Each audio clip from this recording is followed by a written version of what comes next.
Why haven't you started yet? We're waiting for you. Because I knew you'd be about 8:30, so I was happy to wait. Retards. Ah, the classic. Andy getting mad because we're extending him courtesy. Grand How fucking dare you? Where the fucking hell is Tom gone? Told you. You have a bath and get a beer. Be back in an hour. Are we like Tom? Then we can play about approximately 60 seconds of D&D and then play OE. The session begins. I Sam can hear goes, the disappointment in Richard's room. Oh, Richard. No, don't worry, we are going to play D&D. There's a whole load of Fallout to deal with. Yeah, boy. That's the way to put it. I feel like that's for somebody else to deal with, but okay. I'll be, well, speak for everybody other than fucking Barish. What happened last session? Also, I don't know what your character. Dom's character died. Dom's character died, did it? Yeah, I died, yeah. How did you forget that? You were there. Dom's characters mean so little to me. At this point, they are quite disposable, it is true. That's fairly savage, even for you. Like, I literally didn't notice that you died.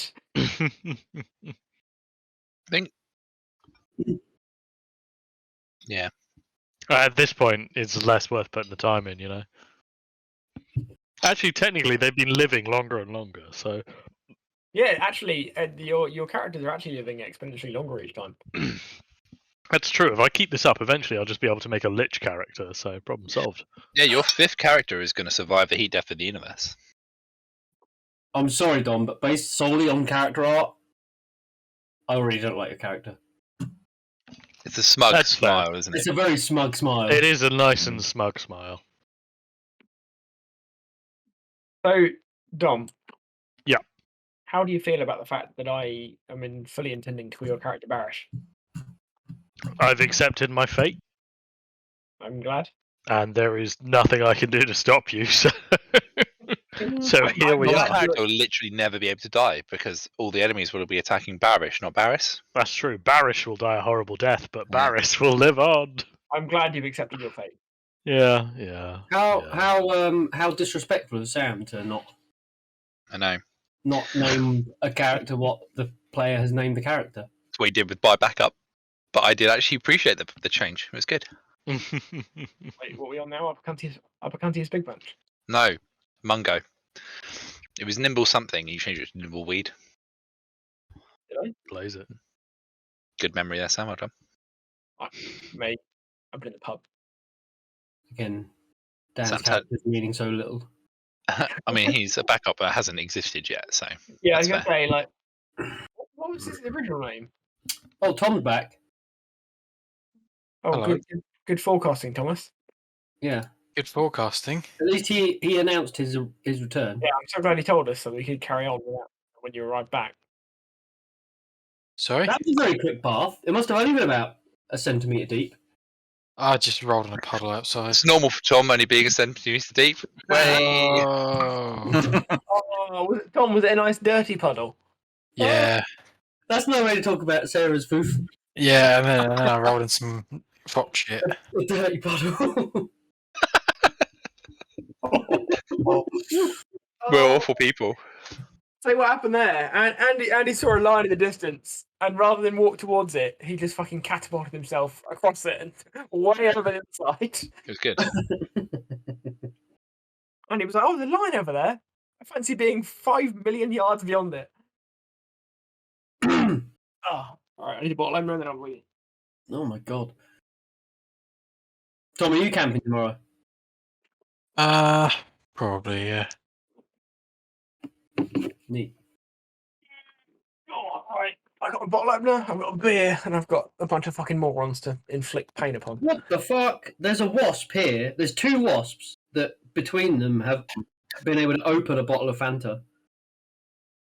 I don't care. I'm sceptical on that one. That's the end of the world right there. Wasps with opposable thumbs. Wasps that can open Fantas, Alright. they're going to be so. Alright. There are wasps that can get into a bottle of Fanta. Yeah. What else can they get into? Do you think they can Exactly. get into a tank? I think they could get into the nuclear codes Yeah. And then it'll be Russia versus the Wasps. Alright. Isn't Russia already the Wasps? All of you stop. Who recalls the events of last week? I'd rather talk about Fuck off, Andy. We're not here to talk about wasps. Maybe they could even get into Sam's taste of music. They could, yeah. Impossible. You get into Sam's sense of humour. No one No. can do that. He doesn't have one. Oh, wait. Oh, yeah. I warn you, Dan. They just find the voice. I've killed before. Twice. You all heard it. Dom can testify that crossing me is a sore way to die. I don't feel like I have crossed you. I feel like I've just made the mistake of existing. So I'm defending Cyrus. Is that not crossing me? What you did, the mistake you made, Dom, was defending Dan's character. That is true. Yeah, it's a rookie error. But here I am. Meryl for the rest of the campaign is going to stay No, as we can far start away using from the Cyrus talk as shit. possible. Oh, hey Meryl, can you pass me that drink? No. So, who recalls what happened last time? Hello. Someone irrelevant died. Oh, yeah. Formerly known as Thalok. The And- Barbarian, formerly known as Thalok. Oh. Yeah, from the Alhoon we killed. Well, when we found out, we found a ring of mind shielding that we haven't divvied out yet, and a book. The book was in Old Imperial and was a treatise on the breaking of boundaries between worlds, Yes. especially the world of death. It requires an item charged with interplanar energy. The only one that was known is called the Stone of Twilight, in the possession of a cult in Laish. We also found out that Callum Entum means deadwood in Old Imperial. Mhm. He's a cowboy fan. Nerd. Cowboys, cool.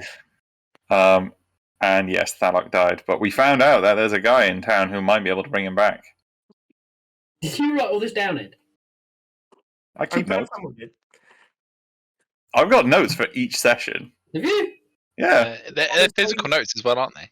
My second revert to forgetting the name of the fucking MacGuffin was to ask Ed because I knew I know he'd written it down, but honestly, I find his ability to record this information embarrassing because I don't. So I wanted to ask Richard first. It was like I mean, for example, like it depends on how much happens in a session. Session 6, I have 2 lines: killed Punchinello, Kren died. That's literally all that happened that session. this was pretty Yeah, it's fair. Yeah. Yeah. So, oh, fuck off with your sketches. Oh, my hamburger! Focus, man. Oh. Very irate. Because he's Your pregnant. friendly neighborhood Italian doctor. Oi, I can see the lines appearing. Stop it.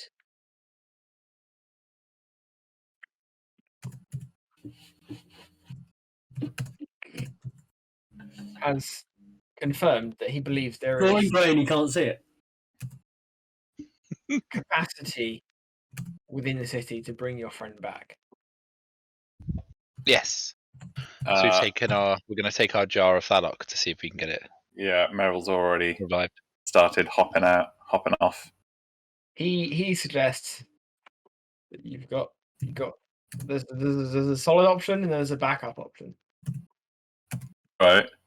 The solid option is the Imperial Priesthood. Yeah. The issue you may see, or the issue you may come across with them, is that whilst they have the capacity, they lack the imagination or the motivation. Mm-hmm. Alternatively, there's probably a slightly less sure, but potentially easier route back in the Library of the Moon. They're In the Library of the Moon. Yeah, he's pretty convinced that if you ask the librarian, he can probably work out you some kind of a ritual that may or may not succeed in bringing back Thalok. I mean, that's like right across the road, so I guess we run over there I first. mean, you are relying on bookkeeper Johan. Only the top quality medical care for our friend Thalok. Ah, it's cheap. It's right there, you know. I mean, we could at least hear him out. So unless there's objections, I guess we just pop across the road just to check in with bookkeeper Johan. I think that's a good idea. We could do that. Right, you wander across the finely paved street into the dominating building that is the Library of the Moon. And I can even give you an example. There you go. Library. Oh, And bookkeeper Johan greets you. Yes. yes. So something's been brought to our attention. We understand that you might. Oh well, you at least might know. Our friend is dead. Can we make him undead? Well, no, not that. Oh, this is Meryl's necromancer arc. Can we make him alive again? Do you know of such a way? Well, I know of a ritual. Go on. Do you have his remains? Yeah. Hold up the pouch of dirt Ah! of ashes, I guess. Disintegrate! A fine spell. Unfortunately, it will lead to potential complications. Complications in what sort of form? Well, I can confirm the ritual will definitely return his soul to the world of the living. Okay. The reconstruction of the body is less sure. Okay. The ritual is largely focused on the spiritual. The physical reconstruction is difficult. Good chance of bringing him back as a force ghost, but less as a full-on person. It's not quite that simple. Okay. Very few spirits possess the capacity to exist purely in a spiritual form. They will need some kind of living anchor. So it's an all or nothing kind of deal, huh? If the ritual is successful, with luck, his body will be recreated from his ashes, and you may need some assistance to add some mass as such. Alternatively, you may end up with a spirit in a jar. Ooh, I'd love one of those. Now, I don't know if Thalok would be super jazzed about this. Just in ballpark, I mean, how likely is that to happen? That's not likely, is it? I don't think so. Insight check. Can I? Go ahead.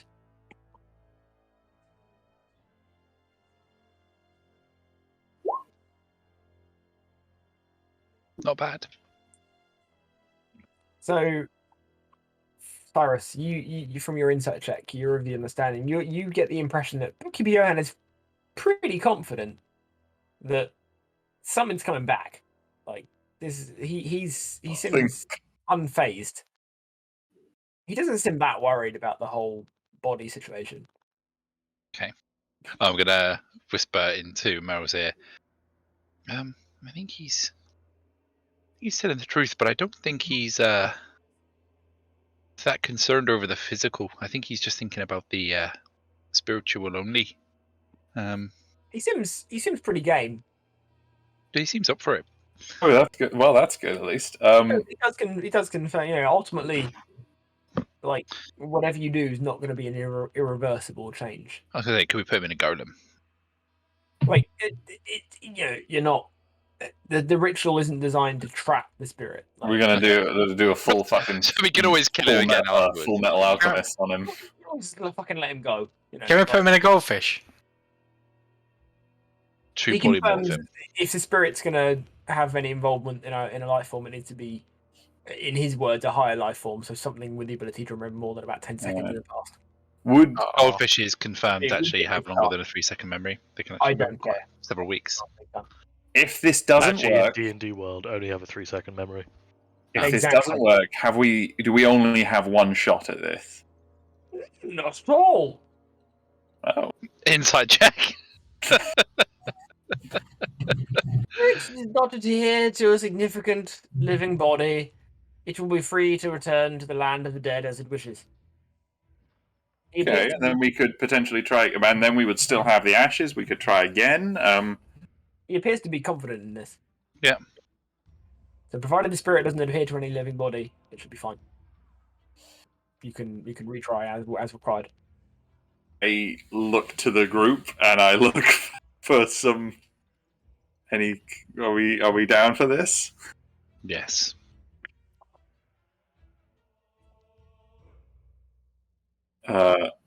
It's for the greater good. Meryl, Right. not Greater a good. religious sort, looks up to the sky and just whispers, "Thalok, would you want us to do this? Is this a good idea?" Hoping for a response. Can Thalok try and respond? I don't know. So do we need to kill someone to for Thalok What? to? Hang on, I need some time alone with Thalok. Oh wait, I'm no. gonna cast prestidigitation and make a shower of orange sparks appear.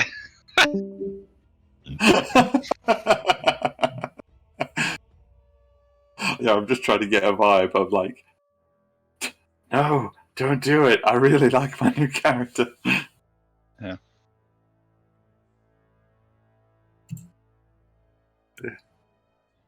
I mean, the thing is, he could create his new character and then be like, "Oh, this is way too dangerous for me. I'm leaving." Yeah. You know, dying changes a man.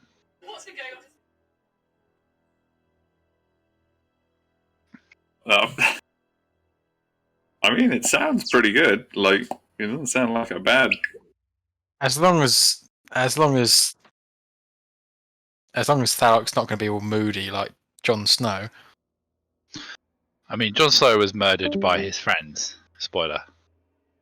Fucking hell, Dan! I haven't got through.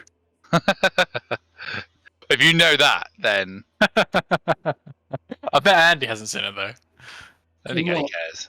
Game of Thrones. No, Do you care? no.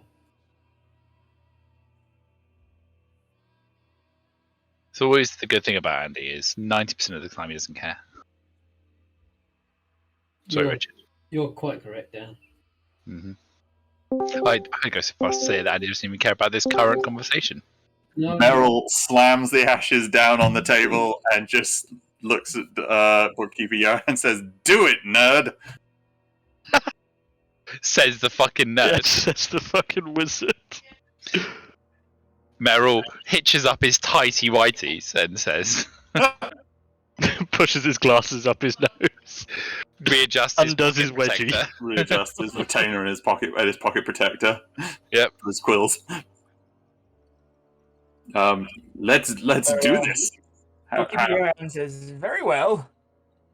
And he takes you to a small circular room, which has a big old, two big rings on the floor.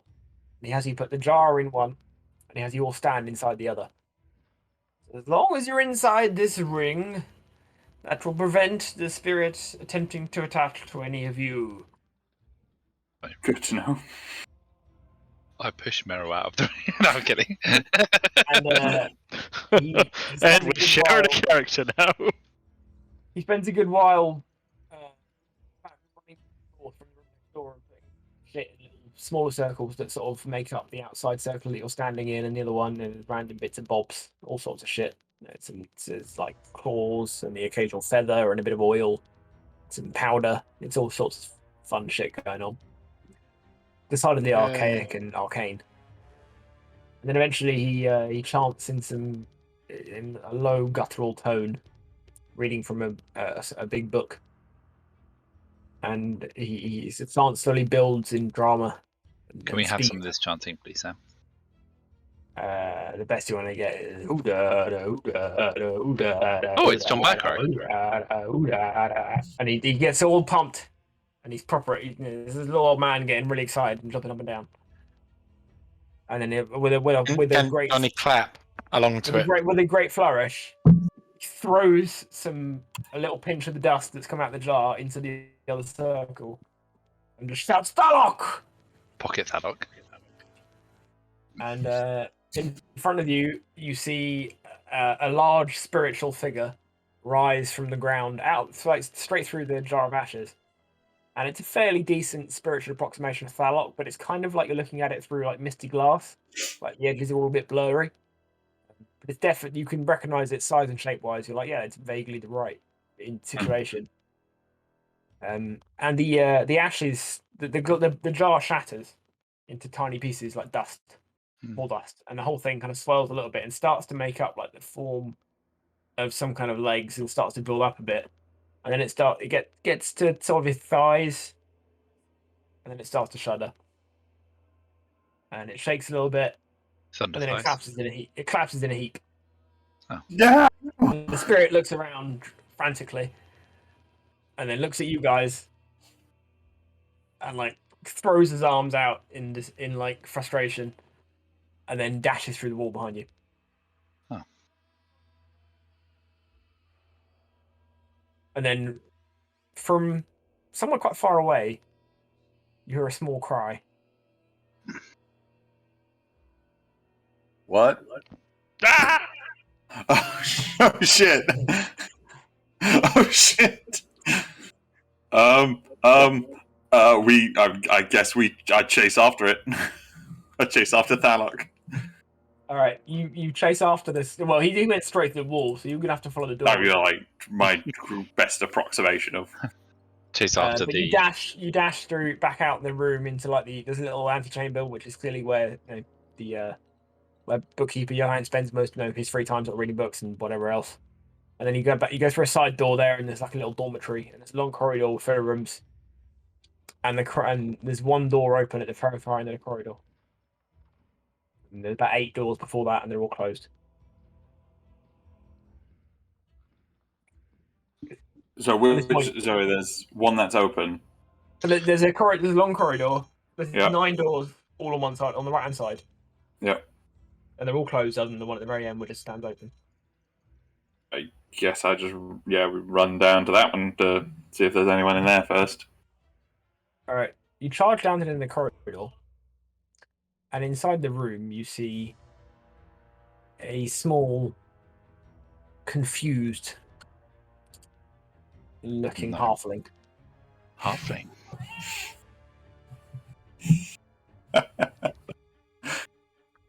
Oh, Meryl, it worked! Thalok? Yes! It's me! Oh, why are you so big? Meryl runs over and sort of hugs him. Jumps around a little bit. This is so confusing. Why are my hands so weird? They're so stubby. Yeah, give it a minute. I think it's just the process. You need to adjust. After you've been in there for about 20 seconds, the halfling appears to have what you can only describe as a fit. There's no two ways about it. He collapses on the floor and like does some good old shakes and some hand clawing motions, and there's a proper little situation occurring. And then about 20 to 30 seconds later, he begins to stand back up. His demeanor appears to have changed. Why does my mouth feel funny? Who are you? Thalok? No, I'm Barris. Hello. Ooh. Uh-oh. Yeah.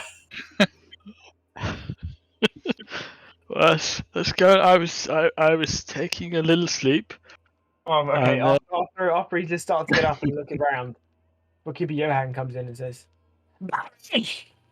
I fired you a month ago. Why are you still here? I don't have anywhere else to sleep, and you left the doors unlocked. I snuck in. I'm sorry. Meant to be here, you moron. I was quiet. I just wasn't. What was going on? Why is my head hurt? You've been possessed by the spirit of an angry fucking warrior, you idiot.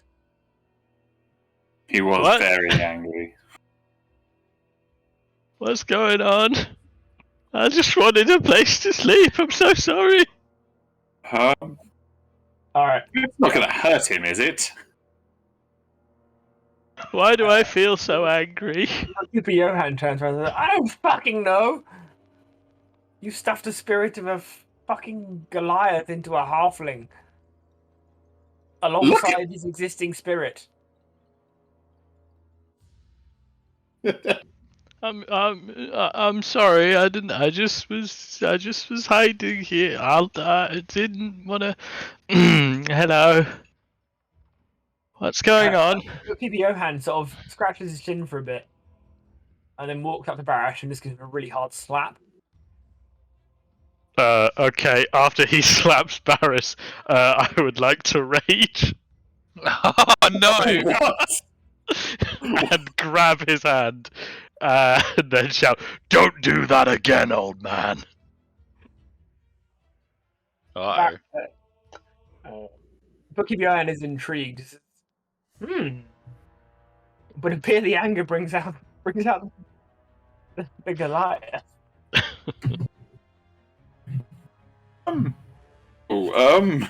This was unexpected. What are we waiting for, Merrill? You've got about a minute until it wears off. We beat the evil things. We found a book, and now we know that we need to get to Laish. Well, let's head to Laish then. There'll be more murder and more volcanoes. We should probably tell him what we've done. Or, well, not what we've done, but what the bookkeeper did. Bookkeeper at that point, as soon as he appears to be calming down and possibly Thalok is back taking a back seat again, he ushers you all out and locks the door behind you. He's like, "You gotta fucking go right now. You need to leave right now. I'll see you never again. Thank you. Bye. Goodbye. Gone now. Thank you. Bye. Please leave now. Goodbye." And he ushers you all out onto the street and he locks the door behind you. You hear a Sorry hefty about the thump. food. Drops a big like crossbeam across the doors. Fucking rude. He's mildly concerned about the ethics of what's just occurred. Maybe we should take some kind none of us are. legal action. It's the good thing the party don't give a fuck. Donnie's just like, "Oh, Thalok's back." He's just having a good. He's just laughing. He's fallen over laughing. He doesn't really understand what's gone on, but it all seems good. Good fun. So, Barris, this is going to be probably hard to accept. You've been possessed by our dead friend. Right. Is that the voice that won't stop talking? Yes, probably. I mean, you didn't have voices beforehand? Not so angry voices. Okay, that's something. It Put a keeps pin in talking about volcanoes. Is that the right one? Yeah, that's him. Okay. He does like volcanoes. This is awkward. We're on a bit of a time crunch, and we need to get somewhere really fast. We can explain on the way. Have you ever been to Laish? Oh, no. I didn't even have anywhere else to live. Perfect. Welcome aboard. Sorry, just Meryl's quick thing from, oh god, what have we done to... Well, we'll just kidnap him. I mean, recruit. Yes. You, my boy, have a fine future in adventuring. Is that what you have? When did Merrill become a snake oil salesman? He always has been. He always has been. He was just that good. He didn't know it. Yep. Oh shit! That's where all my money went. You just thought he was your kind neighborhood rabbit man. All those handy cure rolls he kept giving you all. Yeah, when he was casting spells, it was all just Snake tricks of the oil. light. Yep. Yeah, I Let's guess. backup character. So, Barris, if it's okay with you, Uh-huh. we need to get an airship, and we need to get to Laish Sharpish. Okay. Um, You guys got any food? here's 10 gold. Ooh. Wow. Do I have anything? That's more gold than I've seen. All I have is all this stuff I just stole from his. took when I left. But what you've essentially done here, just for my complete understanding, Mm-hmm. is kidnap a juvenile. He's not We a don't know juvenile. how old Is he a juvenile? No, It's just small. he's just small. He's 54 years old. For a halfling, that's like middle age, I guess. Oh, verbally he comes across as about 17. Oh yeah, he might not be the most well-travelled or most smart boy, Well but developed. well-developed. Oh, He's a wow, halfling, yeah. you know. He's rocking that slam average intelligence, isn't he? Yes, he is.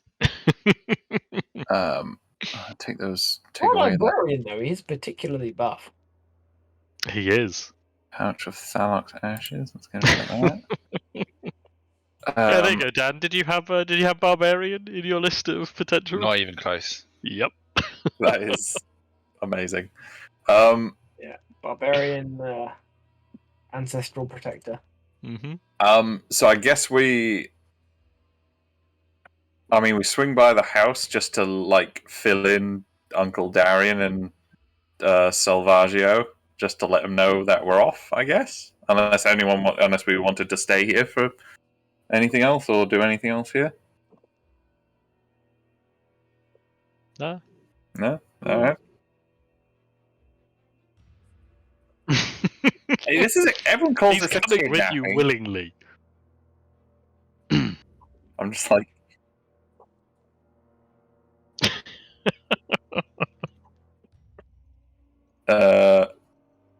Yeah, no, I guess we swing by, give them a little bit of, hey, so we got to go to Laish real quick.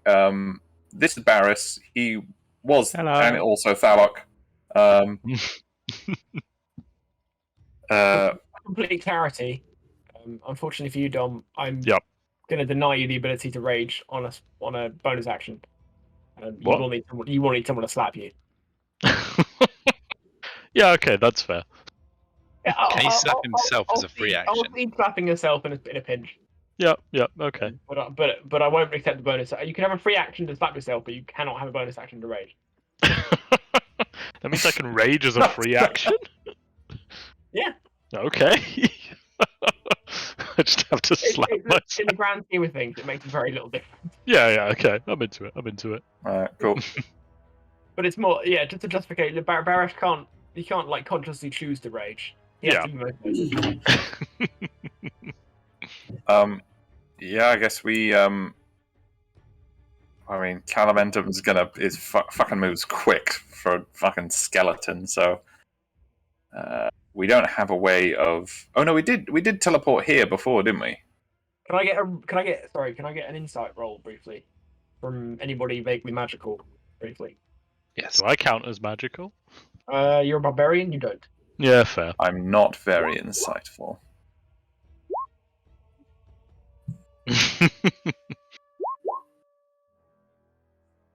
Alright, you're all a bunch of morons, but between you figure out that, like, as far as you can tell, Callington was never here, just he was operating through the Alhoons. Oh, he's got some fucking range on him. God damn. So he's not, as far as you can tell, he's not present in the city. He was probably, you established that through your past, I'm pretty sure we rolled Arcana on this last session, so I'm happy to do Yeah. it again. The Alhoons operate. They're not through liches. So they operate basically. They commit their souls to a essentially like a. It's not a proper like phylactery for like a lich. It's like a periaptive mind shielding, a bit like a ring of mind shielding, but stronger. So they put their souls in that instead. So it's all the time their souls are alive, their bodies can't die. Mm-hmm. So he's captured that and one of the Alhoons, and that's what he's using. He was using to control the other two. But So is the Ring of Mind Shielding we have like the conduit for that? no, Or is that something separate? that had Thalok on it. You just didn't look. Yeah, none of you guys noticed. That had what in it? Sorry? Thalok, What? How? because Thalok died near a ring of mind shielding, and therefore he. Oh, fuck! Oh, God. He just didn't. No one put it on. So Yeah. like, if you put it on, you would have instantly started getting whispers from Thalok, but nobody did. Oh, Yeah, yeah, literally, we were she gonna. told me I was gonna immediately totally and I like was divvy ready. that out, like after we done the Thalok thing. Ah, well, who wants a Ring of Mind Shielding? BT Dubs. Well, currently it's empty, so Huh. Cyrus will take it, but he never dies. He has people to do that for him. You can just capture the souls of the people who die for him, like a fucking Pokemon. I just have a collection of rings. I'm going to create the 10 rings, but each one of them is just the soul of someone who died for me. Jesus Christ. I'm joking. Partially. I'm joking based on your reaction. That's good Or- sound. Good noise. It better be beer or not Coke. Very good. Oh.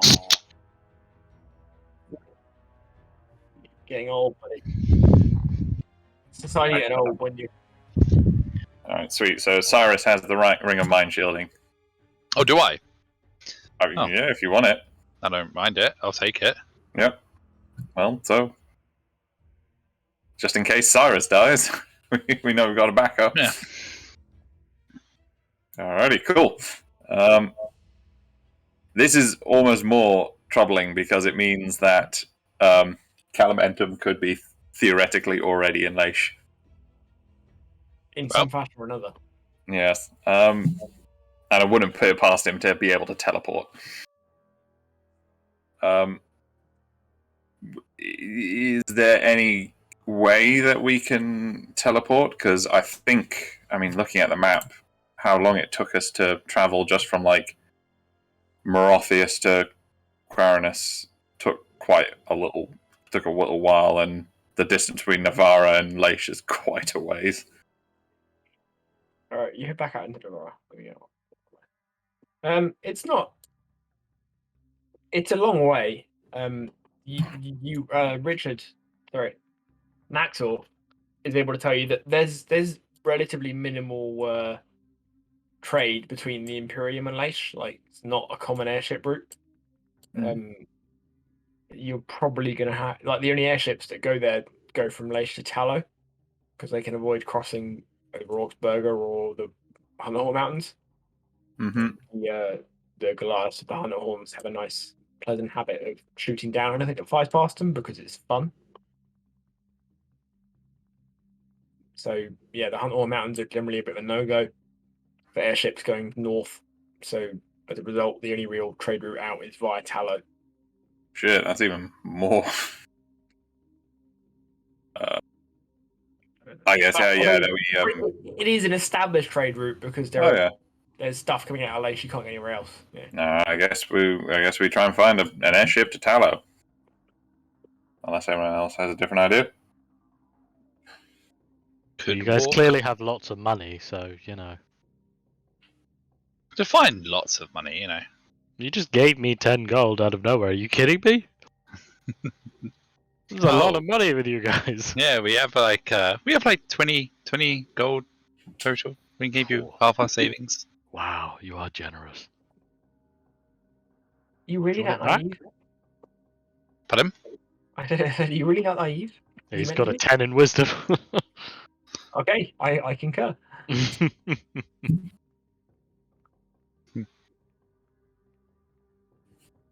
I don't think we know anywhere. Well, we could go back to the library and ask that guy.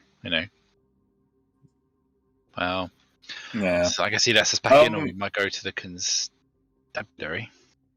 We can just quickly ask Uncle Darian or Salvaggio if they don't happen to have it in with some guy who can teleport us to place. Otherwise, if they know of a reliable airship captain.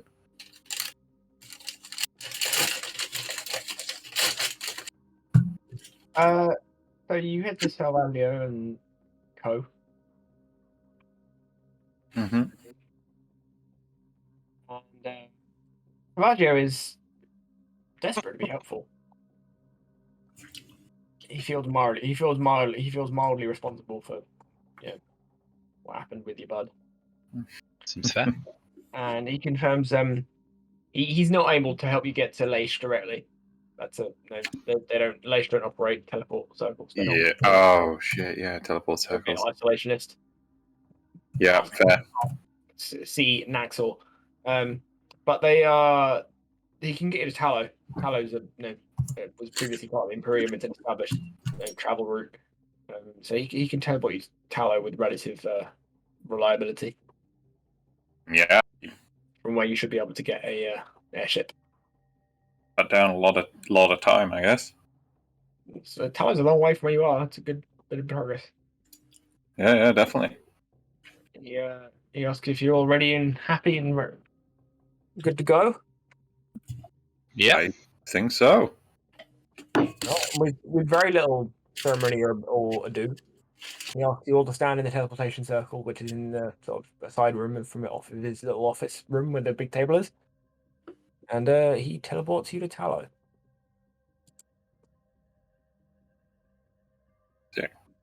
That is. I haven't actually looked at Talo. Oh, that's. Talo is essentially an enormous bridge to nowhere, sticking out Oh yeah. in sea. The landward side is basically it hits the proper land and it's just there is a bit of land, but the rest it is essentially just a ginormous fucking wall to keep the orcs out. So the city is almost entirely built on the bridge that doesn't go anywhere out into the sea with the airship dock at the far end and the sea ship dock about halfway down on both sides. It is a bridge to nowhere. So, and where are we?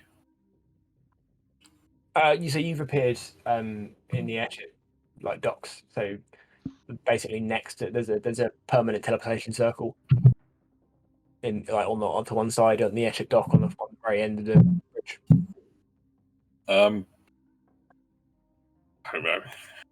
I make sure Barris is not like freaking out from teleporting, in case he doesn't seem the most well-traveled sort. And then I guess we go about trying to find a. He's familiar with the concept. He's just never done it. Fair enough. I guess we try and find a ship to Leish, I guess.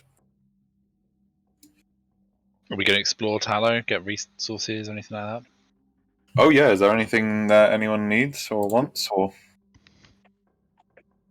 Just to avoid any confusion, Barris will take the opportunity to buy himself a longsword. Buy himself a what? A longsword. Ooh.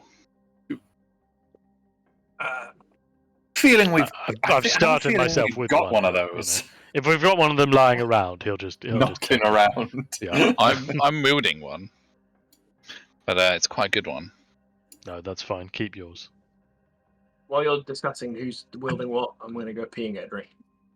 Oh wait, no, I was thinking what Thalok just had on him. Just drink a piss, that man. was the 2 birds, 1 stone. boring. Oh, he did have the Warhammer of Morning. If nobody else is using that, I could just take that. Yeah, no one's using that. Let me steal its stats.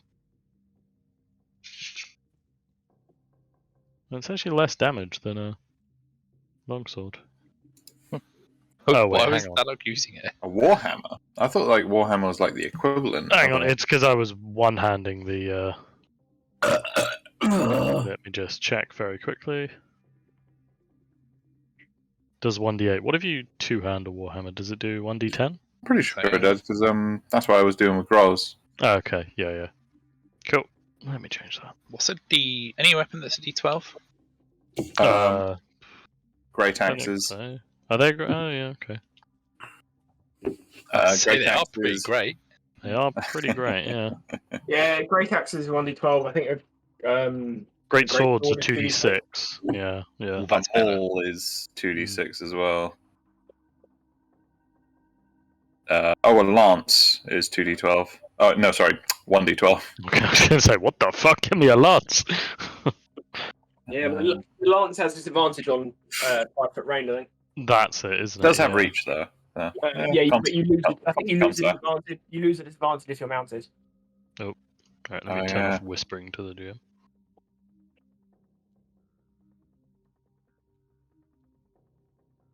Boom. Okay.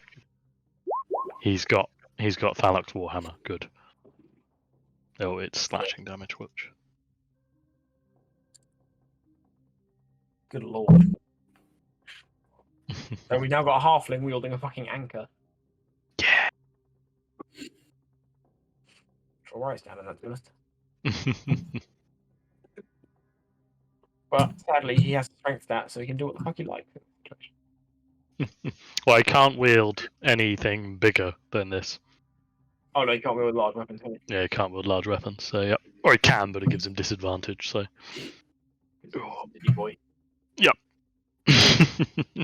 All right. You are in the city of Thalok. It is essentially a giant bridge. The whole city is one huge street that runs end to end of the bridge. The slums sit below ground, as it were, below the bridge and amongst the supports. Like that's where everybody of any lower kind of class lives. And the more wealthy you are, the nearer the top of the pile you sit, literally. The thoroughfare is it spreads both ways away from the sort of main. There's little side bits, and originally it was a single sort of elongated rectangle of like construction, and the longer the cities existed on the sea, the more supports have been sunk further out, and the broader it's grown. So it's now a sort of amorphous lump. But the guard who run the fortress on the landward side are incredibly strict that no construction can take place to extend the width of the bridge within 150 feet of land. So there is a very definitive 150-foot gap where the only sort of link to the land is the bridge. And at that point, it's heavily militarized. There's no shops or anything. It's just like them and nothing else. So essentially, it's almost like it's a fortress on land, extends 150 feet into the sea, and then beyond that is the city that's a bridge that doesn't go anywhere. With the airship dock Cool. Yeah. at the very far end in the sea, the ship dock sort of a little bit further landward from that, either side it. Almost conjoined. It's very easy to get cargo from one dock to another. I like the aesthetic of this picture. It's nice. Yeah, it's really cool. The idea of a bridge to nowhere, I like that as well. It's not a pier. Yeah, This is why you're doing the thesis, the PhD, Tom. Insight like that. My God. I really want to be shitty with Tom, but he's so fucking right. It's It's so spot on. I'm just like, this is so annoying, but he's fucking right. Just gonna call it. It's just a bridge to nowhere. Hey guys, you want to go down to Hastings Bridge to nowhere for a couple of drinks? Some event going on. It's got a great Oh ring. my god. There's a band on the bridge to nowhere. Yeah, about halfway down, is there just a really shitty old rundown arcade? Yeah. Yeah, and I hope so. Room. In a couple of years, someone's going to burn it down. There's a club at the very end called Oceana that no one wants to go to, but everyone goes to anyway. Yeah. I mean, you know, when it's there, you gotta go. You know, I want some soggy fish and chips.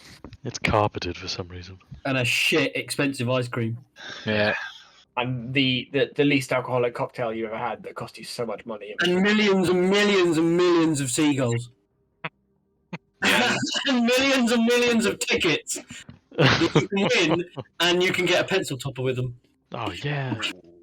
And some local 20-something girls wearing far less clothing than they should be. God, you can tell Sam's becoming a dad to Christ. No. Fucking hell. And some gates with lots of coats of paint on them. All right, enough of this. You're in Yeah, we yeah. get it. That's enough. So is it full of Arakoa? Out of curiosity. No, Damn. there's a fair few Dragonborn actually. Ooh. Did anyone need anything or wanted to pick anything up? I want to go on the arcades. Yeah. Yeah, me too. I don't Is think. that I mean, have we Pinko got? machine If we're traveling There's to no this fucking place, Pinko machines. It's not Hang pachinko. No, Pachinko. Pachinko doesn't exist in this universe. so Well, Naxor is I've from got a this great place, idea. isn't he? I've got a game to invent. Yeah, do that. Yeah, but Leish is where we're going, right? Yeah. Are we gonna need like lots of supplies in order to make it? What is the airship route there Or like? disguise to. Well, yeah, disguises, fake mustaches. Like, what are we? Help us out here, buddy. You're.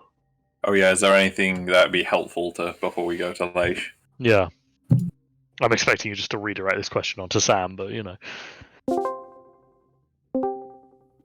So, within reason, I give you free reign. You may make whatever claims you like, as long as it's not unachievable for the party at this point in time.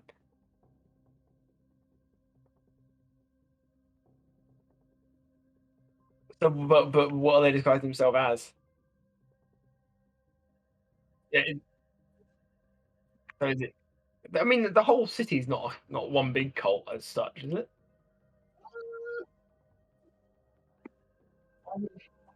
Icy Stronghold beyond the. I'm just trying to. Sorry, I'm just reading up on what I actually wrote. Icy Stronghold beyond the Orc Badlands. A strong history of affinity with elemental magics and place hosted the greatest airship yards in existence, not least due to their stone gardens.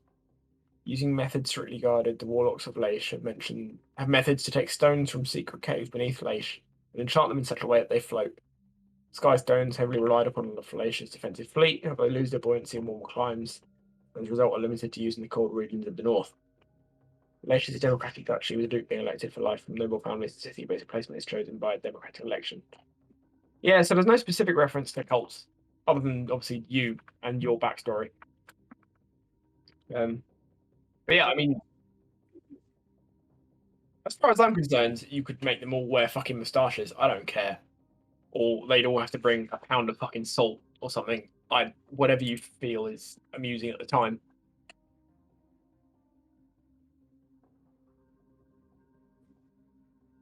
Oh, 100% Naxor needs a disguise. He's a known entity. I quite like the foreign travelers are expected to bring a pound of salt or I don't know, like a carved gold piece or something that's been personally carved by them, even if it's going to be bad. I don't know, anything like that, something stupid. Let your wild little ginger imagination run wild. You feel victimized. It could be worse. Our office manager she's Geordie and ginger, and she gets it hard. Yeah, like the northern jokes, the Geordie jokes. The fact she's also one of the very people in the office who's single. It's not a great way to be. She gets brutalized. Anyway, I will return you to the group. One's the pet. Hey, Sam. Hello. Welcome back. So Naxor, do you have lots of information for us?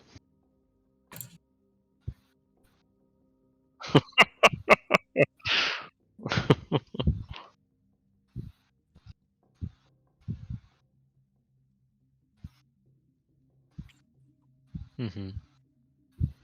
Should the rest of us disguise ourselves as well, just in case? Oh. Yes.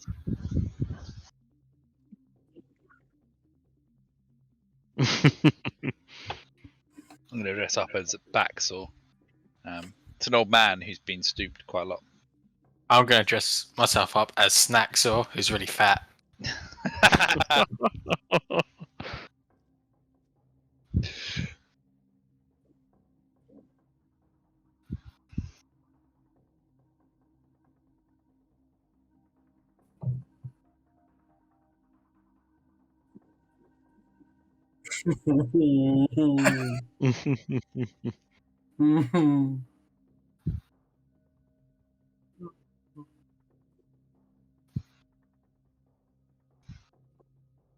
Yeah, I guess we go. Yeah, go find like a very nice fruit basket.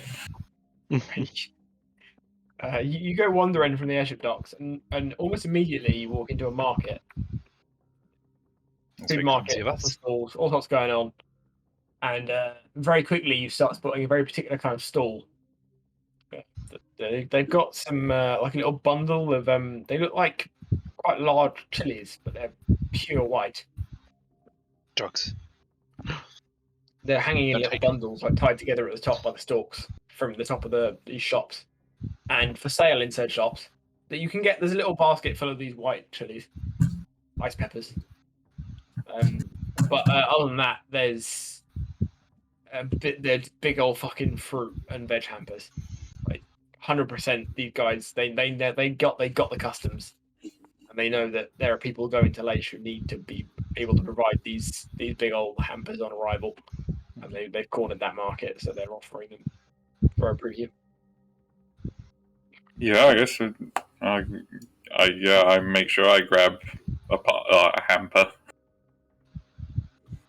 All right, you walk to the nearest counter, Mm-hmm. displaying the ice peppers. Ice You point out a decent sized hamper in the middle of the middle of the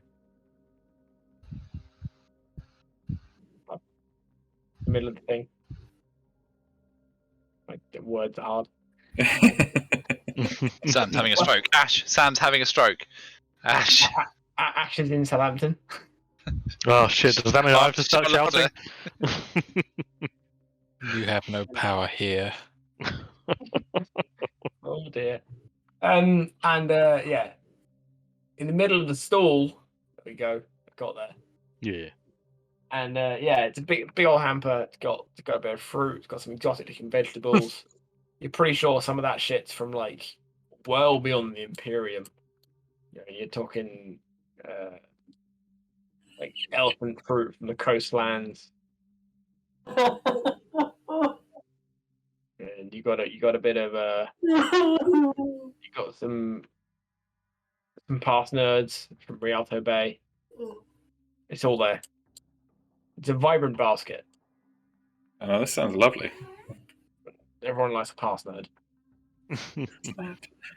And the salesman behind the stall says, "Sir, you make a good choice. That'll be 300 gold." 3. Okay, now. Money. Oh.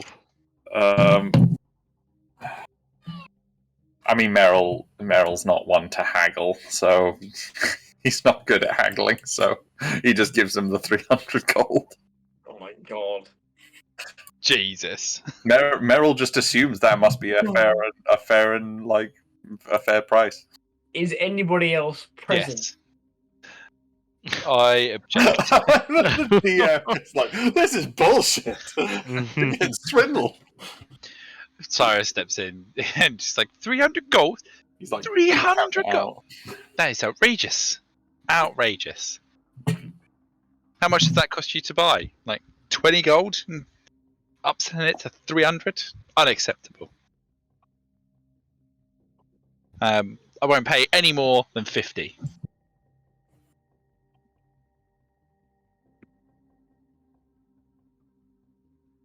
Can I go over 50? Oh, Or did he- 280. 280. 60. No, we're supposed to haggle. Ah, 80. 200. 120. 180. 130, and that's my final offer. 160 and they were robbing me. 150, and I will also take an apple. An apple? An apple? You hear this man? He wants an apple? Yeah. You've been robbing me blind. Okay. 155 and 2 apples. No, no. You got to go to 150 plus Fucking 2 good apples. apples. Now. 155 and 2 apples. You got an extra 5 gold out of that. 160 and a single apple. My last word. I won't take a penny less or strike me dead. Deal. Done. He grasps your hand and shakes it firmly. I give him a warm smile. Nice to do business with you. I'll tell you what. I'll throw this in as well. I'll throw this in as well, and he gives you another apple. Oh, what a legend. I offer him a bite of the apple. He tells you to stop being a pervert and leave. Okay. Alright, didn't really like that. I hand over the 155 gold. And I request the 145 gold I'd saved him to be added to my 160, pocket. you fucking con man. It's 160. 160, oh shit. I will provide. I tell you what. Yeah. Everybody freeze. Inspiration to anybody who can name the reference. Isn't it Monty Python? Which one? I want to say it's Life of Brian. It is. Yeah, boy. Very Is that nice. inspiration for me? Yeah, although I'll be honest, I'm slightly disappointed that Andy didn't contribute that. Sorry, I was paying attention on something else. Brilliant. You sound like you've been smoking 20 a day since forever as well. But yeah, no, truth be told, I had the script of that sketch in front of me as we had the conversation.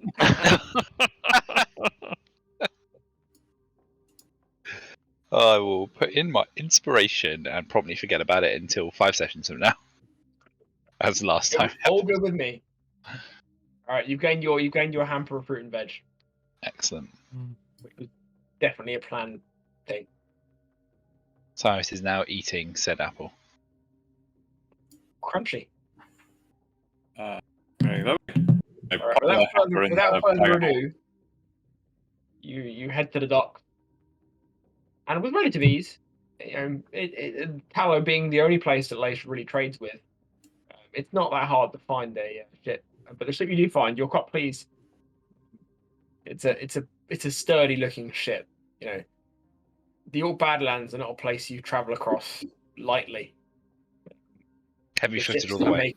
it's a long run without any stops. So the ships that are traveling, they're big, they're substantial, and they're fairly well armed. You don't sail across your Badlands without forward planning. I would hope not. Yeah, definitely not. And without further ado, for the sheer cheap price of 20 gold a head, you make sail. Oh, to Lake. that's good because although Barris has 2 mines, only 1 head, so don't have to pay twice. for you. And anybody cover Barris on that? $20 Oh, a head is okay. Yeah. I got you. Thank you, kind rabbit man. Can we give him the 20 gold so that he feels like he's paying his way? Yeah, oh yeah. Like when you do like to a Oh child. yeah, of course. You give him the 20 gold. He's like, I've never been so I rich. give in this my to the entire nice man. Okay. Oh my god. Look, I lived in a library for most of my life, okay? All right. The ship you're on is a substantial vessel. There's quite a lot of ballistas present on the top deck. Some big old sails. Above the sails, there's a big old gas envelope. You'll forgive the art. I can't put sails on that. Wouldn't want to That's ruin fair. the aesthetic and all that. But suffice to say, there are sales there. Cool. All is well. Within a few hours of you boarding, you set off. Sort of late evening. You've eaten before you sail, and you all get a hearty night's rest, Long rest, boys. which I believe you all desperately needed. Yeah. It's been a hectic 24 hours. Yes, Meryl desperately needs some spell slots back. Like, you haven't rested since before you went into that library, like the first Yeah. time. In fact, I'm not even sure you've rested since before you went to the graveyard. No, because we went Nah. straight through. I'll have you know, Thalok got a pretty good nap in. Does not existing count as a nap? No, I It's a mean third it's nap. close. Like, It's not dissimilar.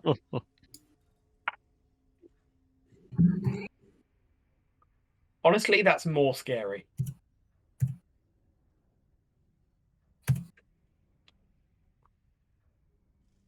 What you've actually done there, guys, is create a terrifying psychopath. Well, we've created a Hello. psychopath. It remains to be seen as to whether or not they're terrifying. I'm very, very scared. Every most character development moments in our campaigns is usually, oh shit, this is their villain origin story. to be fair, I think the most biggest like character developing moments so far in this whole fucking campaign have just been my characters dying. So come on, let me have a character who's changed by it.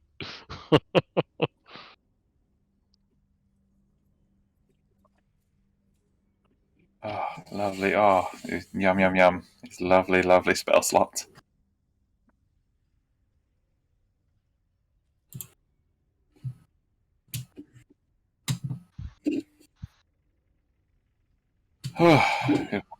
Nice restful nap.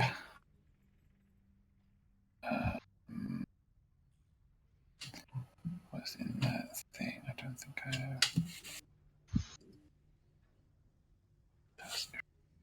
Oh shit, I don't have 6 level spell slots yet.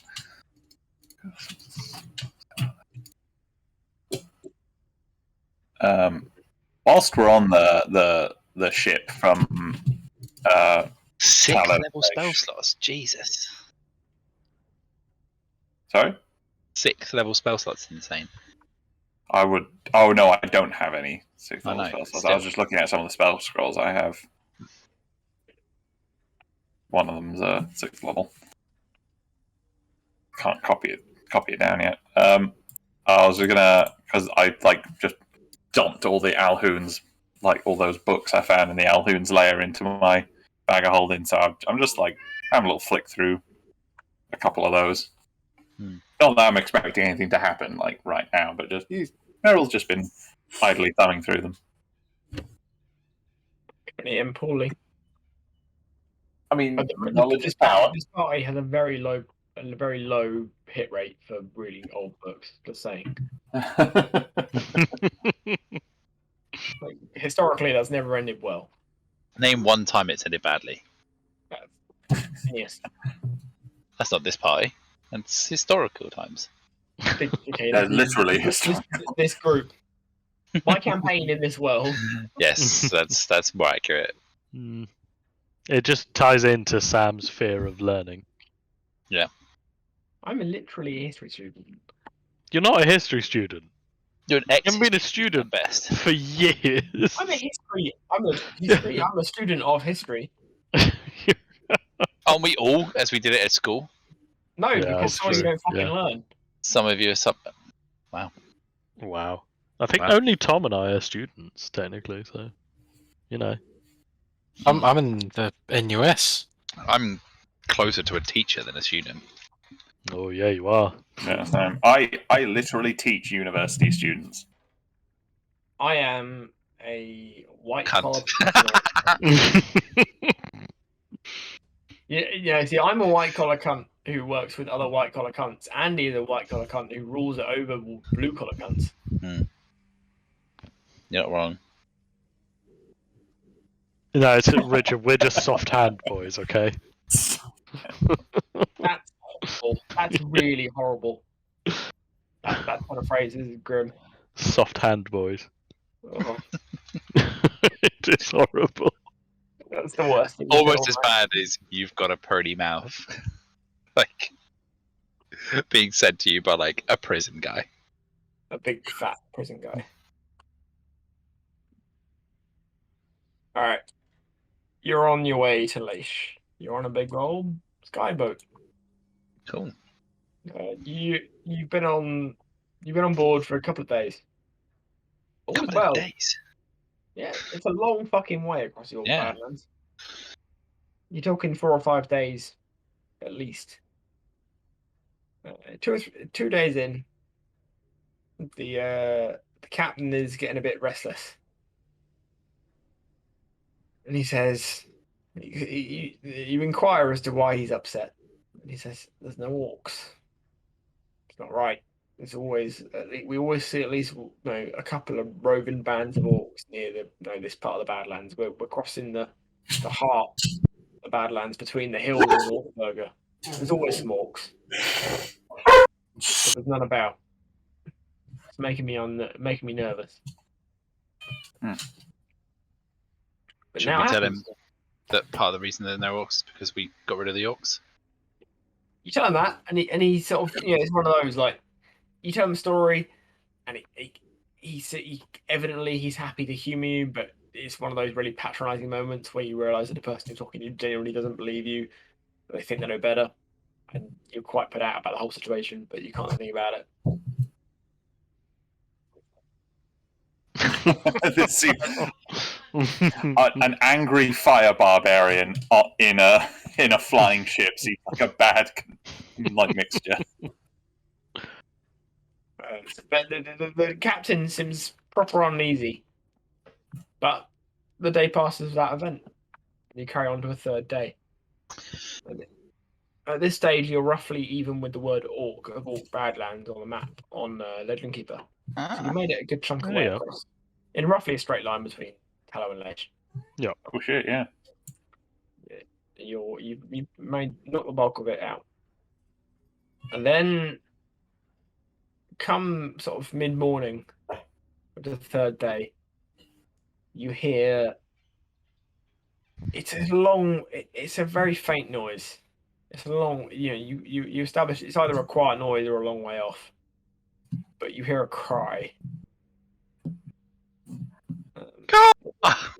It's a piercing noise, but you definitely, all of you would, without hesitation, identify it as avian.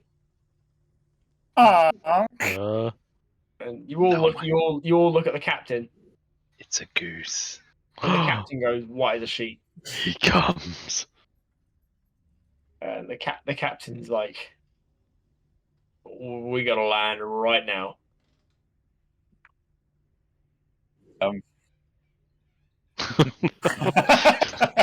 They're coming home, boys. There are no ducks. Yeah, he's just like he's like frantic and panicked, and it's like we gotta land, we gotta get on the ground right now. All right, I believe him.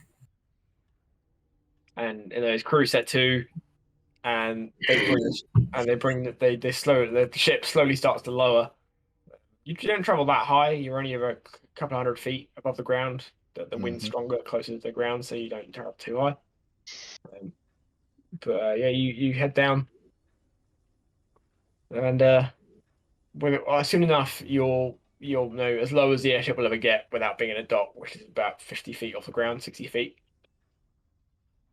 And then he drops. They have an anchor. They call it a sky anchor, but it's essentially a giant fucking rock on a chain. And they stop.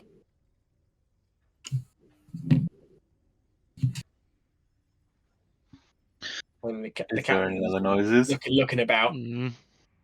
Yeah, can I see anything? Not for the moment. Okay. You hear the cry again.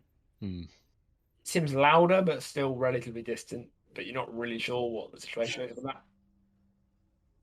It's hard to judge if it's far away or very loud or close by and small.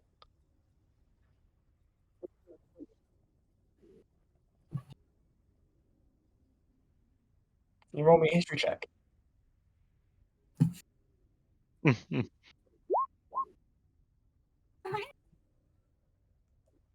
Nope. No, nothing.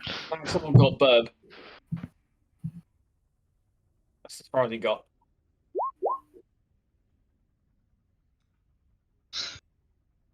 That help? Maxwell had advantage being local, but Cyrus has done marginally better. Yeah, boy. Cyrus figures it's probably a dangerous Burb. Dangerous bird, lads. Out of curiosity, That's not just a bird. does That's a dangerous bird. Merrill know anything about birds? Given I assume that he's lost at least a couple of cousins to hawks. Roll the history check. Alright, I'll allow nature. Oh, I'll roll what's nature if my I better can. at? Probably history Ooh. is probably about the same. No, I'm better at history. Boosh. Alright. Merrill looks decidedly unsettled. His core rabbit instincts are fucking making him. His nose is going like 10 to the dozen. He's shitting himself. Just nervously hopping to about waist height.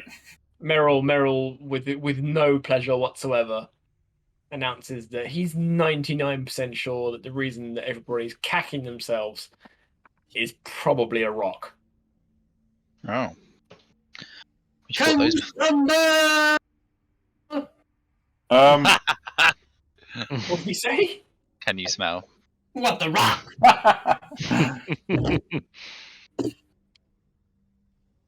Have any item?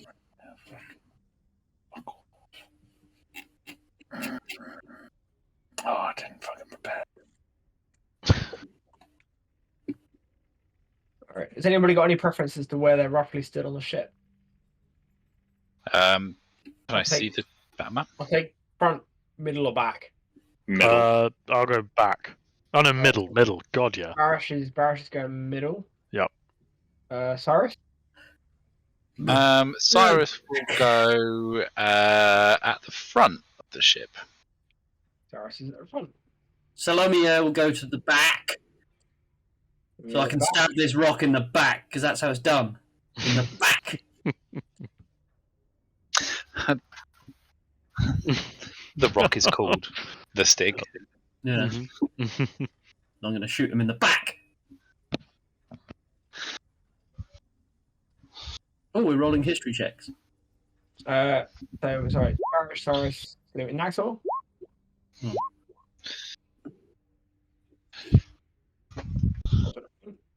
Middle.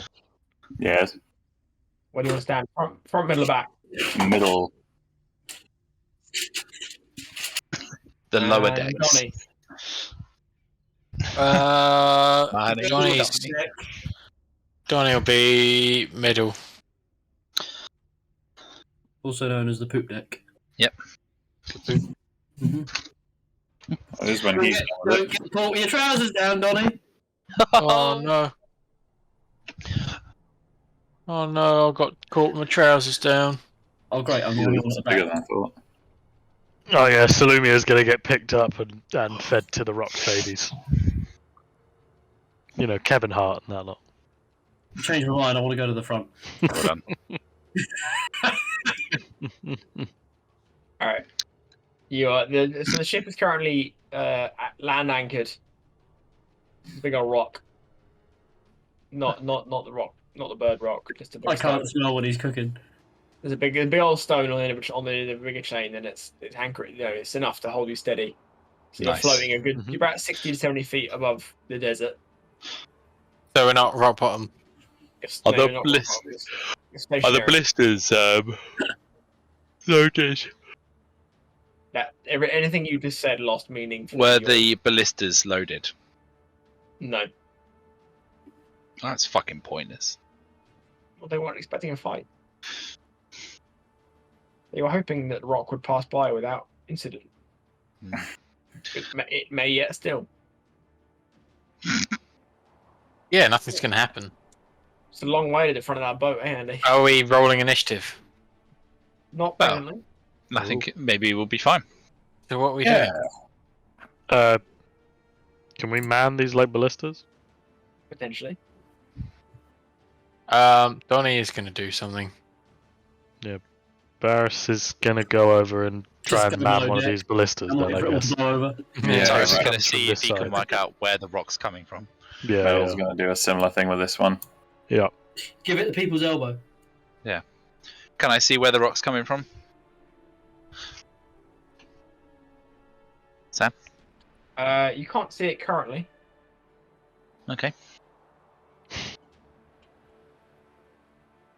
But, In which case Ash, then... you can I'll allow you to load the ballista. But for future reference, loading a ballista is a full action. Hmm.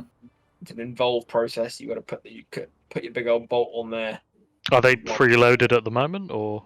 No, they're all currently unloaded. Okay, I want to try and load this one immediately. I'll do the same as Barris. All right. Paris. With that, you hear another cry. Can I cast A this? huge cry, and you're no longer unsure as to whether the rock is far away or nearby or small or big. It's definitely big, and it's getting closer. Can we work out which side it's coming from at least? As far as you can tell, it's coming from, as you look at the map, probably the southwest. Is it? Oh in bollocks! We the- loaded the wrong ones, Meryl. Well, also, we've got no compass on there, so which way is the southwest, Sam? Yeah. Bottom left. Okay. Okay. Can I finish loading this and then run to the one on the other side of the deck to load that one? Yeah, I've do you got want to put a little line or Yeah, something yeah. across the ballista on like sketch? Yep. Okay. All right. With that, you hear another cry. I'm going to cast darkness on this point where I am currently there. Across darkness. Yeah, boy. Oh, Is this thing in the air or on the land? So there's a 15 radius sphere around me. Like, not directly fixed to point on me, but like, so that I'm within it, but Naxor isn't. Actually, whilst I think that's 15-foot radius. we're doing that, I'm gonna Actually, cast. Is that right? No. Slightly big. Close enough. I mean, it's somewhere between them, so yeah. But it's not centered on me, so it's around. Yeah, there we go. That's perfect. So it's centered here, so that it encompasses me, but not Naxor. There, yeah. Yeah, this square that I've got highlighted. So, yeah, because I can see through magical darkness. Naxor can't, as far as I'm aware. I cast Fly on Barris. Oh. Can Barris just naturally levitate up to Thalok's height? Just because this feels more comfortable. All right. With that, can I please get initiative? Oh, who said we I- wouldn't get in a fight? Did Meryl and I have enough time to load the southern ballistas? Yeah. Put a mark. Can you put a mark on all of this so you've loaded? Yeah. All of them. Can I cast? The two at the front aren't loaded. Naxor loaded his one, yeah. All right. So the only one that's not loaded is the one that Sirius is next to. Fuck, I didn't set my token. Idiota. With a horrifying cry, you do see from the southwest a huge bird. When I say huge, we're talking probably 40 foot across body wise and 200 foot across wingspan. Jesus Christ! No, big numbers. Oh my fuck! Oh no. Oh no, it's a big pigeon. It's a very big pigeon. It's literally catch the pigeon. Quick, Meryl, seduce it. Catch the pigeon. Catch the And pigeon. I was joking about Meryl getting scooped up and eaten, but now I'm thinking, oh, that's pretty. Oh, this where the ship might be. You said that, and I was like, oh, he's bought a rock. It's me, white whale. You killed me, da. Yeah, literally, you said that. Dom said that, and I was like, oh, he's clearly had a rock fight before because that's literally their MO. Oh no. It's alright, I can fly, so I can fight it in its favoured territory. Oh god, I'm gonna die. Are we all rolled? Is everybody on there? I think everybody's on there. I think we are, yeah. All right, Meryl. Fuck. Oh. Can Barris just shout, "Slap me, Meryl! Slap me, Meryl!" Yeah, no, I just slap Paris. And then I move over to this ballista. Did I use my action to slap Barris? Oh yeah, is it an action for somebody to just slap me? Aye. Alright. If I do have an action, I would like to try and turn this to the rock. It's not currently loaded, but you're welcome to turn it. I thought this one was. Yeah, what? That one is. You Got a said line the on it. one that wasn't loaded was the one that Sirius was at. No one loaded Cyrus. that one, did No, yeah. Meryl did. Yeah. they? Wait, he moved. He loaded that one, then moved over to Barry. Yeah. I didn't That see he that. came over to me to do You fly. literally said less than 5 minutes ago, the only one that's I not came loaded. over to Barris like this, cast Yeah. fly, then we hit initiative. I didn't realise you moved over there to cast fly specifically. Oh, sorry, yeah. Yeah, so I'll allow the action to turn and attempt to shoot. So, yeah. Try and fire this bad boy at them. God. Meryl's Sorry, gonna get killed. someone's guys, measuring the but- rock and has announced to me that it's too small.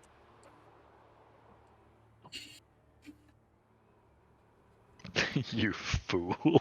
It's meant to be 40 foot across. Well, you're measuring from the middle of the squares.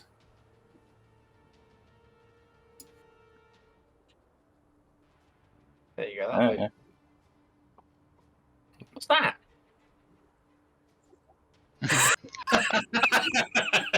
Yes, it is Richard. He's in back to circle. Correct. And he's right. That's a suckle. Oh god.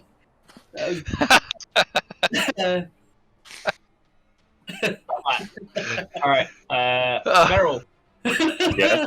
you roll me a dexterity-based attack. Like any sort of a dex-based attack. Yeah, some kind of attack that uses dex, I believe. My rapier would be my whip. Because that is because my rapier has a +1 from the thing. 21. 21. Wow, we'll hit. And then roll me 3d6 for damage, please. Very nice.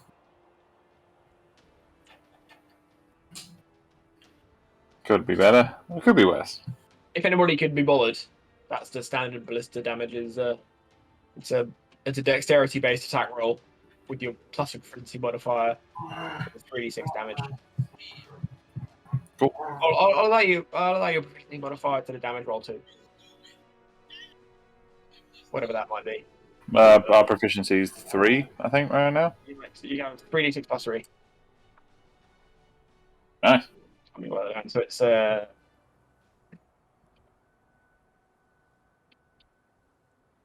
Dex plus prof 3d6 plus 3.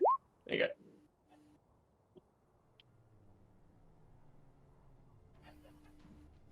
Is that all, Meryl? I don't really have much else as bonus. I guess I'm gonna move around here and bravely hide behind this mast. You're a brave soul. Donnie, you have at long last met the namesake of your ginormous fucking catapult thing. Oh shit! I didn't even put it It's together. it's a rockborn. Yeah. Ah. It's a rock, and you've got the rockborn hand. Oh, that's Quick, if you throw the hand blister at it, it will mate with it and it will leave us alone. that was my thought. Like flying ballista babies. Yeah, And then we'll have multiple then all attack blisters. you. Yeah. or maybe they'll think we're their mother. You're its mother. And you can eat dinner and then be sick. Yeah, and then Donnie will spend the rest of his life eating everything he finds and throwing up into little birds' mouths. That's like the next stage of Baron, isn't it? So, oh, dog poo. Yeah. Donnie is going to. So, was Donnie able to cast while that was coming over the Hail of Thorns? Where are Which you I intending posted to in the cast chat. at? What? Where are you intending to cast at? No, it was a bonus action before we rolled initiative. I'll be honest, I never heard it. I mean, I put it in the chat. He put I in said, chat. Can I cast this? The spike growth. Hail of Above Thorns was before that. Right, okay. I gave up the spike growth. Alright, yeah, okay, go ahead. So Donnie is gonna shoot at He shoots. Big Bird. Big bird. He scores. Oh! Oh dear. Casual 31 there. The Rangers are so shit, though, aren't they? They Yeah, are. they're They're pretty terrible. shit. They're literally Yeah. the worst. It's god awful, yeah. Yeah. Honestly, it's hamstringed our party. We've lost 2 players since having a ranger in the party. Nothing the man says is inaccurate. So what do I roll again? I roll a D. No, so it automatically, It does it automatically, added the D6 Okay. to 2d10. That's what the +9 is. Okay, cool. So when you create, you don't have to roll anything extra. It just does it automatically. Okay, and then so Hail of Thorns. That you Hail of Thorns. It's a Dex saving throw. Oh wait, when you attack a huge or smaller creature with this weapon, Oh, you yeah, can I expend get to one do that. charge as part of the attack. I'm gonna expend a charge. Is it That huge that or creature smaller? is not huge. That creature is gargantuan. It's Damn. ginormous. Otherwise, he could have literally made it fall out of the sky. Yeah. You know that Oh. that is there is no size appropriate for this creature. Oh. When they hit gargantuan, they're only 4 squares across, but the DM's guide is like, yeah, make them bigger. Okay, so Dex saving throw for the bird. Dex saving throw, eh? Of 13. That's a fail. Oh, Fuck. 1d10. I mean, it is like 200 foot wide. Oh, Oh, that was a shit roll. that's a shit roll. It's not a particularly dexterous beast. That was a Siggy butt roll. Let's see, but okay. Then Colossus Slayer. Oh, that's a good question. Oh, that's a shit roll as well. Oh my god. Does the Colossus Slayer and his D10 get doubled because it's And crit? favour foe.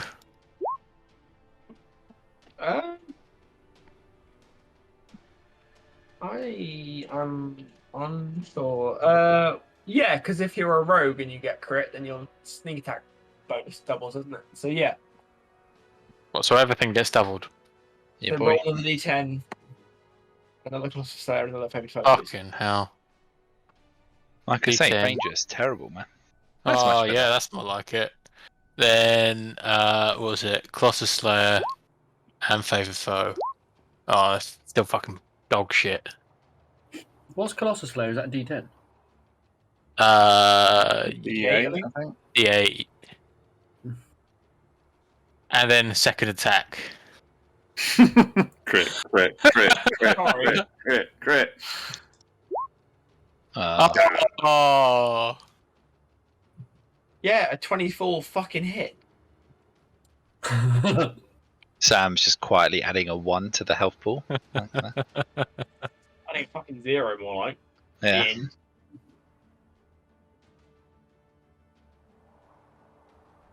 Jesus Christ. Well, you actually and as a bonus action, can I cast that thing again? That spell. Hail of Only if Thorns. you can name it.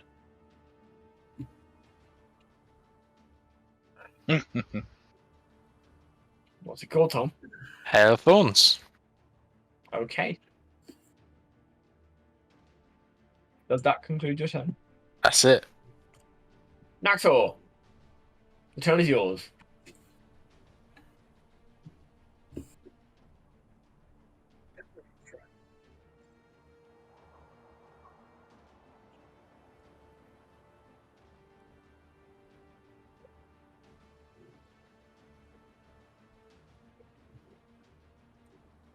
He's not that far away.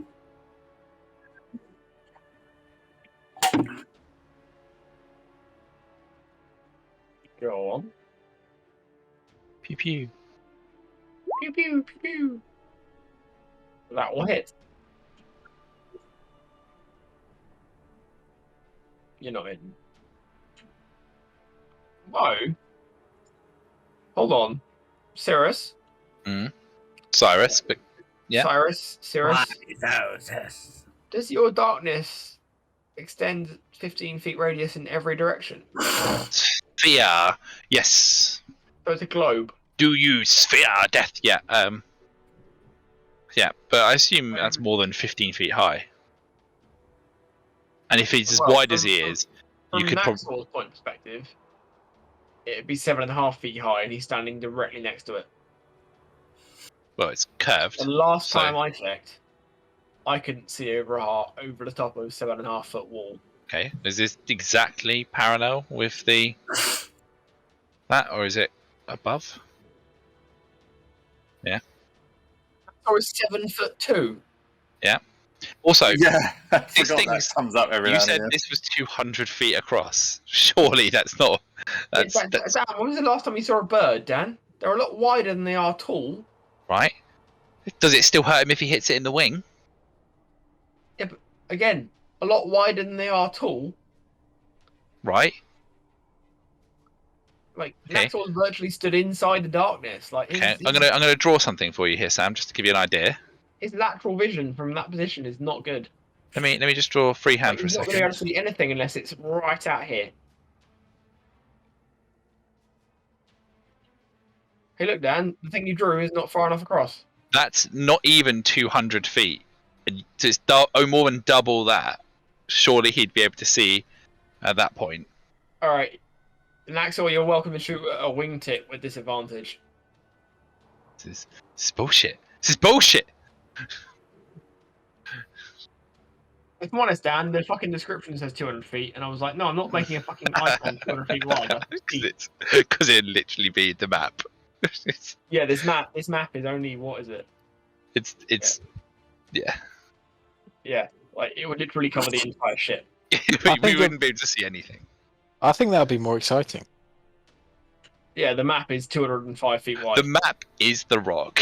Like the battle map. Is Yeah, does that. it have to be? Does it have to be the wings that are the massive bit? Could it not be just that it has like a massive beak, like that?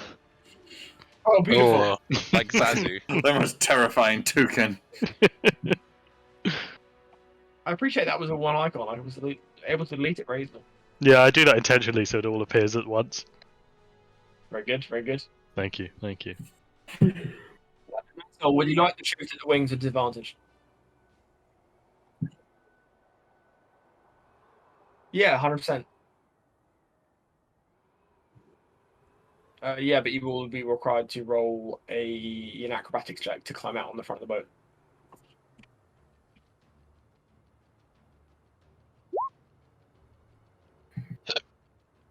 That'll be fine. All right, you can see the bird now. You can see past its defined globe of darkness. I'll hit.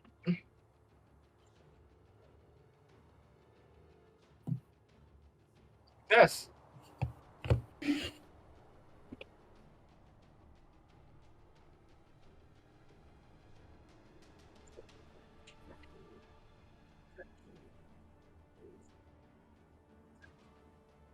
That will be.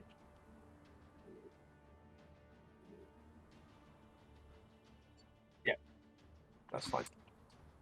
Give me air. Hold that thought. I need to wee.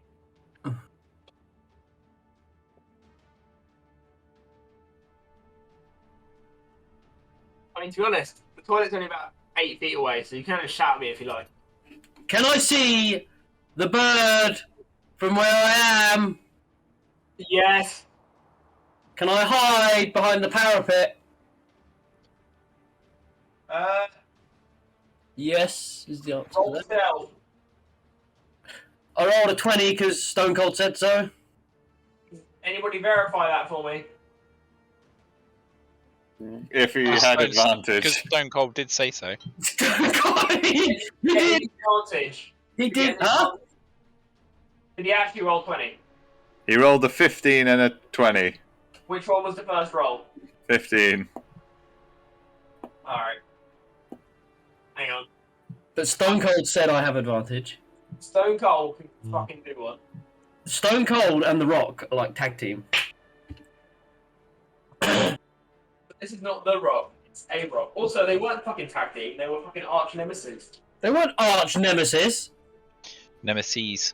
Where were you? Where were you in the what's it called? Begins with an A. American Revolution. No. What was the name? What was the name of wrestling during that time? Attitude Era. Attitude Era. Where were you, Sam, in the Attitude Era? Hitting trees with sticks. Well, maybe you should have been paying attention to the real problems of the world. Yeah, but it was last week, so you know. Am I in stealth? No. He has exceptionally good vision. But you are in cover. You are not in stealth, but you are in cover. So are you saying I can't roll sneak attack? In this instance, you may not. Oh, But you will do 14 damage.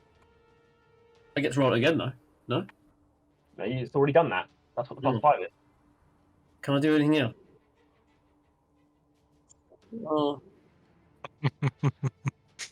No, you can't just have another attack for free. That would be Hang on. Must be something in I here. swear to God, if you paste If- Stone Cold said so again. If Andy multiclassed into like one of so many other classes, he'd get a decent bonus action. I mean, you But- can hide as a bonus action. He just didn't hide very well this time. End of my turn. Salumier's dog shit. The one time you don't get a sneak attack. Fuck him up, Cyrus. Going to do my best. So I'm going to bonus action. Oh, I can't wait that. No, I can't do that because I don't think he's close enough. Let me just double check.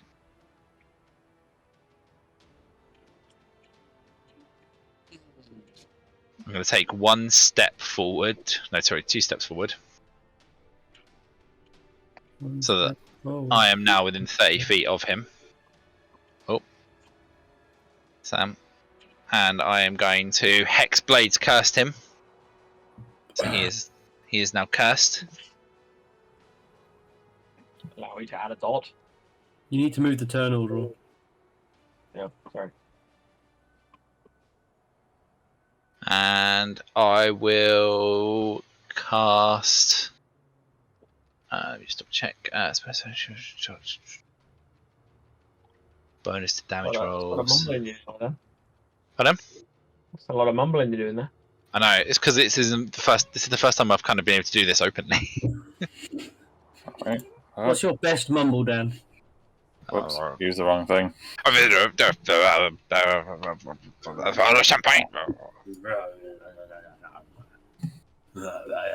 Eldritch Blast. That's 1. Is it 2 blasts or 3 blasts? 2 blasts. So 25 and a 14. The first one will hit, the second will miss. Cool, that's fine. So he takes 7 force damage. Plus, let me just double check how that works. Yeah, that's fine. That will be my go. Oh wait, no, because I've got my Eldritch Unification, which adds the charisma damage, I think. Agonizing Blast. Agonizing Blast adds As your charisma to each hit. charisma, but the mark also adds my charisma modifier, so he takes an additional 8 damage on top of that for each hit. Oh no, sorry, 4 damage because he only hit once. Sorry, There you go. So it's an extra 4, Sam. On top of that. Noted and attributed. Cool. And that will be. Oh, and then I'll take a step back again. And can I crouch down behind this? Oh, wait. No, I don't need to because I'm in darkness. Carry on. Okay. EOT. Right. Yep. That is me. Can I angle this ballista to hit the rock? I'll be honest, you're pushing it to its limits of turning. So I'll allow you to roll your Dex Attack plus proficiency, but at disadvantage. All right. I'm gonna give it a shot. I have a light crossbow. That's a Dex Attack. Oh, that is bad, isn't it? Does a 7 hit? No. No, I didn't think it would. So that's no longer loaded. So Barris is already raging, right? Because Meryl slapped him. Yes. Okay, so instead, Barris is just gonna move. Oh, actually, does flight give bonus movement speed? Sorry. It gives you 60 feet of movement. Ooh, does it? That seems lovely. Okay, I can't quite make it there, but I don't have dark vision or anything like that. But tell you what, yeah, I'm gonna fly over. Anyway. I'm gonna I'm mad fly about over that, here, isn't and end my turn here. Yeah, so that wherever the rock goes, I can respond. I don't want to just fly directly towards it because then it will just presumably open its mouth and swallow me whole. I mean, Christ, at this point, yeah. Literally first session. First session, first combat, first round, I get eaten. Last Maybe words you fucking hear is record or just something. Thalok coming through. Not Yeah. again! How's that? Thalok is not used to being bite-sized. Dying twice. Yeah. No.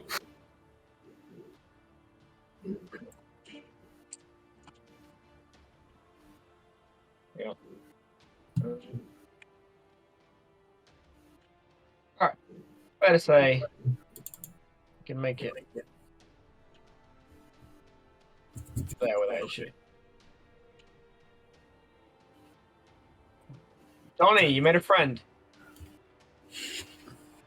Oh, good.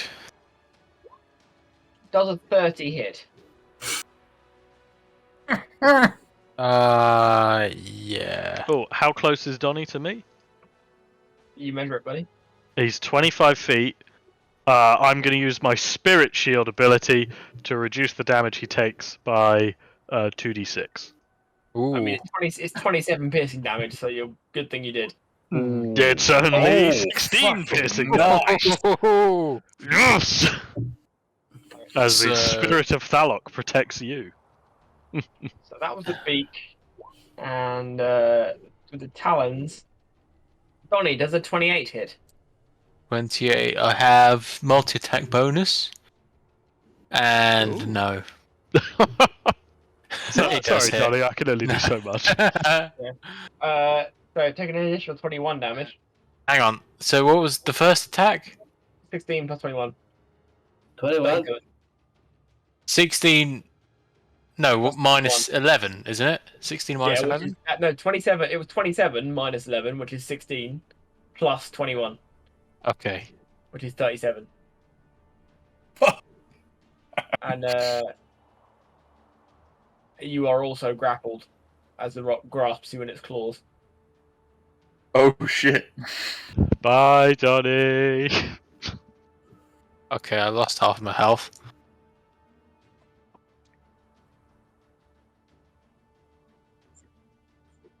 Going for a ride.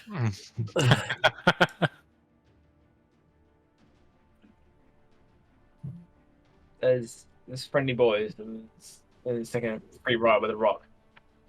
You are restrained.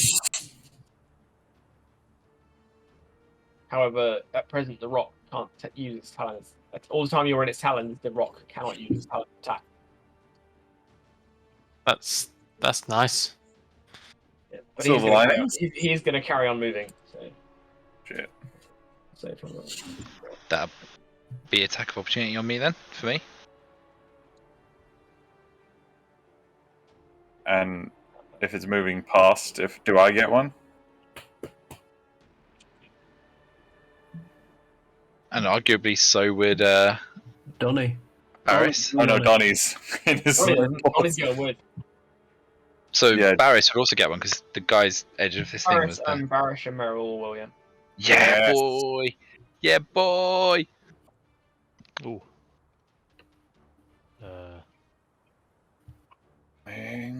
Blade. Oh my god! I've been wanting to do this for so long. So All right, one at a time. All right, Barris. Cyrus, you go first. Barris, So, mine would be the 15 because it's always two-handed with Jarl's Longsword because I don't use an offhand weapon. yeah. Plus, it'll be 8 damage because my thingy is built into it. So, No, I need more explanation than that. What thing? my my hex-based curse is That was only 4 8. damage earlier, though. Pardon? That was only 4 damage earlier. Yeah, but it's doubled, isn't it? Because I crit. No, that crit only doubles the rolled dice damage. It is rolled. My bad. I didn't know that. My mistake. Oh, not that. Not any if it's like That's plus just a improvement plus modifier, 4. it doesn't Oh, do I was thinking of it Cool, like the that's spell hex. All right, so minus an extra 4, yeah. Yeah. Merrill, I mean, So he gets Yeah. that. 14, Um, another 14, another 15, so we're on 29. Points of damage. He also, because he moves past me, he triggers the booming blade damage because he moved. Does that get doubled? I don't think it does because it's not technically the attack. Yeah, no, I don't think so. It's just like what triggers the it's a side extra effect. damage from booming blade. And then, do I have this? It's the thing from the. He has to do a what is it? A con save? Yeah, con save. He's quite good at them. Hopefully not. I don't think anyone has. This has actually worked on anyone yet. What was the DC? 14. Yeah, he passes. Shit. All right, he's not poisoned. He does have a +5. All right, fair enough.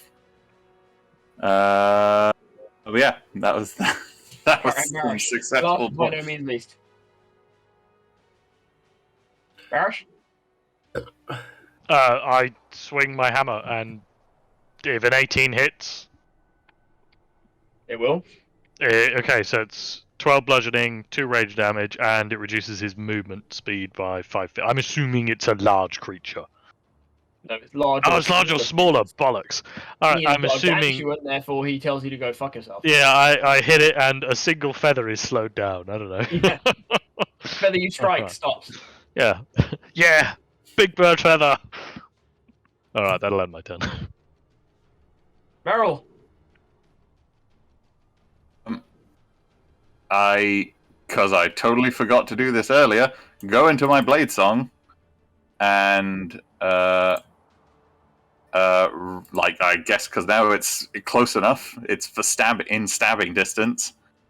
1, 2, 3.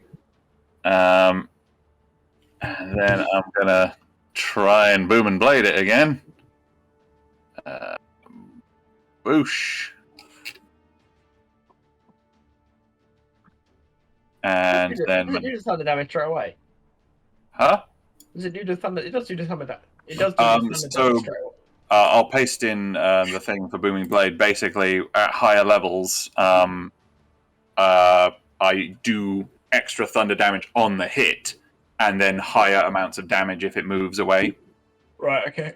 So yeah, it does it on the initial hit as well. All right. Uh, That's fine. So yeah, that, and then my normal rapier attack.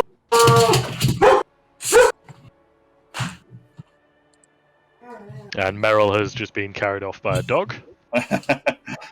And then I'm going to use me rabbit hop to jump away. Me rabbit hop. Over here, and then retreat another little ways. I want to split 1, 2, 3, 4.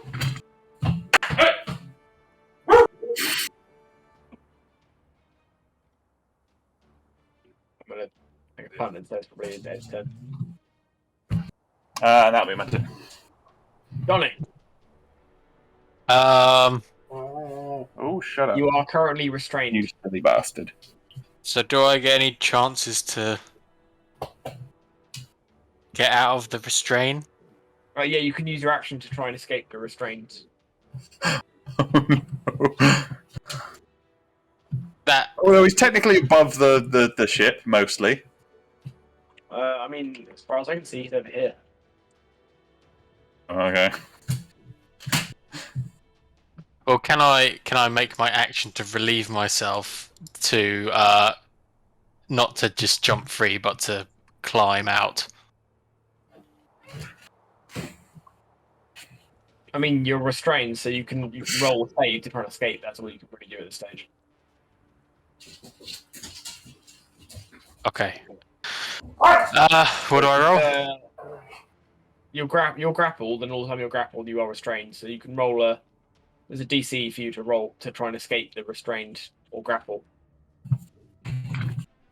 But if you escape it, I'll allow you an acrobatics roll to see if you can land on the ship versus just falling. Not climb on the back of this bird. 1 second before we go any further. Just got to measure something up. Yeah, you could if you were trying to do that, I'd allow you can do an acrobatics check for it, but it would be a harder DC than just landing on the ship. Okay. Well, I'll roll to free myself then. So what's the end goal? What's the end goal? Climb on the back or jump off? Let's climb on the back. Alright. So roll me a grapple check. Grapple check is either dexterity or strength. Dexterity. But it's a save, I think. Okay. I think. Yeah. That is a pass. Yeah.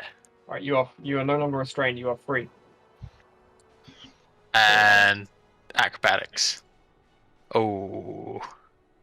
You have a climbing speed, don't you? Does that help? I do have a climbing speed. I have like deft explorer. No, roving. Oh, you literally have a climbing. Okay. Well, I'd probably give you advantage on that, but it wouldn't pay. Fuck you, Tom.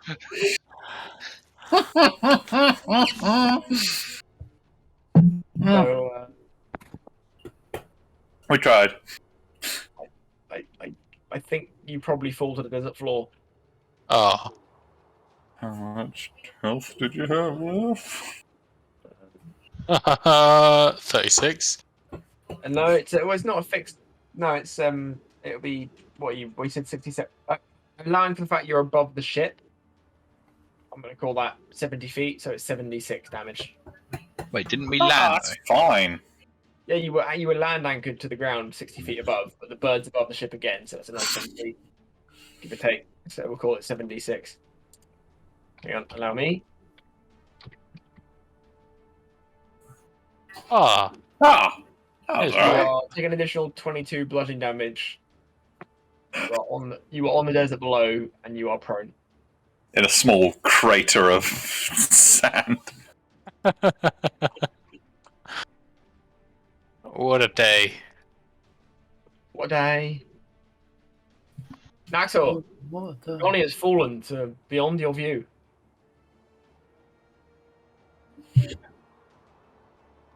Blissfully.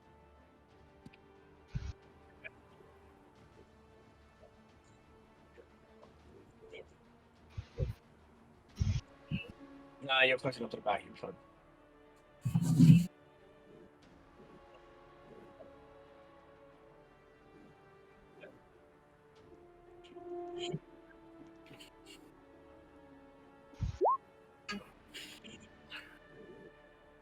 Yeah, 100%.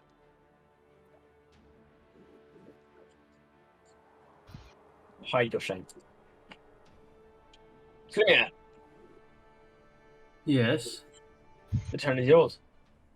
Is it?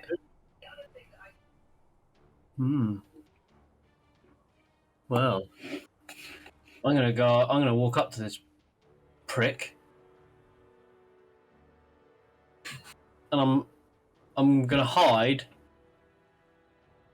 under its own arse. I'll allow it.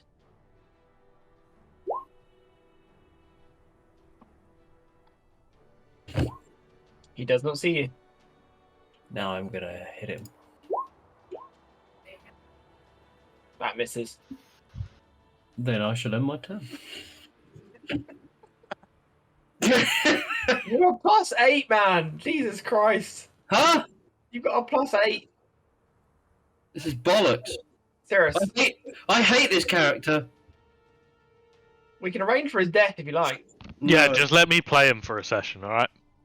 I'll take that. Can, Right, Take quick. care of him. yeah. Can Thalok like go between possessing Salumia and No, we don't need Thalok. We've got another character that can, Oh, another one right. of my characters who can possess. You can just have the Spirit of Krend.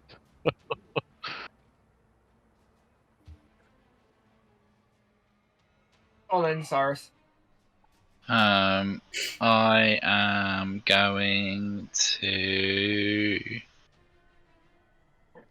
Eldritch Blast this smoke cracker. Did you just say Mo Cracker? I did, yeah. How white are you? Quite. I'm quite white. Thank you very much for asking. Assume that first one hits. It does. Cool. +4 for my yes.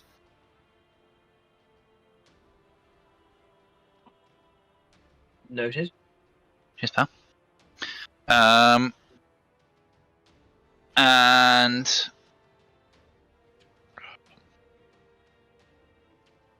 think that's all I can do.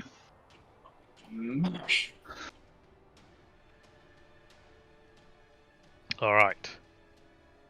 Barris is going to. He's got 60 feet of movement, so yep. He's going to fly up and smack the bird on the ass. naughty boy? Naughty boy. No steal the ranger. There it is. Oh, 17, does that hit? It will. And there's a second one with a 20.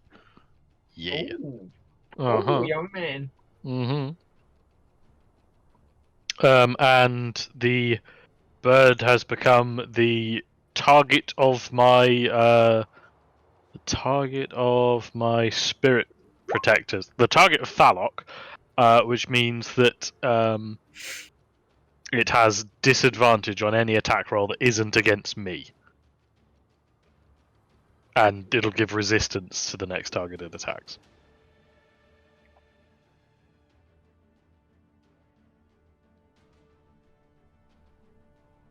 And that'll end my turn. You may have made a poor decision there. Yeah, I feel like I've almost certainly, yeah. I mean, it'd be funny for the meme, I guess. How much health does that guy have? I've got a lot of health. I'm a barbarian. I've got 81 health. Like, That's right. I can take some hits. I'm also slack-sized. So. Right, the Rock has lost interest in Donnie. Donnie's now floor food. I've been saying that for years.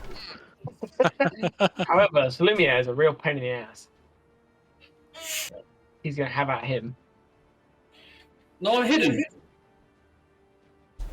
Hopefully there's no Snarlax. Yeah, you here. hid, and then you attacked him, so you were visible again. It's alright, it's got disadvantage on hitting you, and if it does hit you, you've got resistance to the damage. Okay. Does and I also have some sick stuff. a 14 hit? No. Fuck Does off. a 19 hit? Mm. We both know it does. Yes. Take 27 slashing damage. Wait. He would have resistance to that, right? I'm reading Ancestral Protect. Yeah, so it's that Yeah. reduced to 14. Hey, that's pretty good.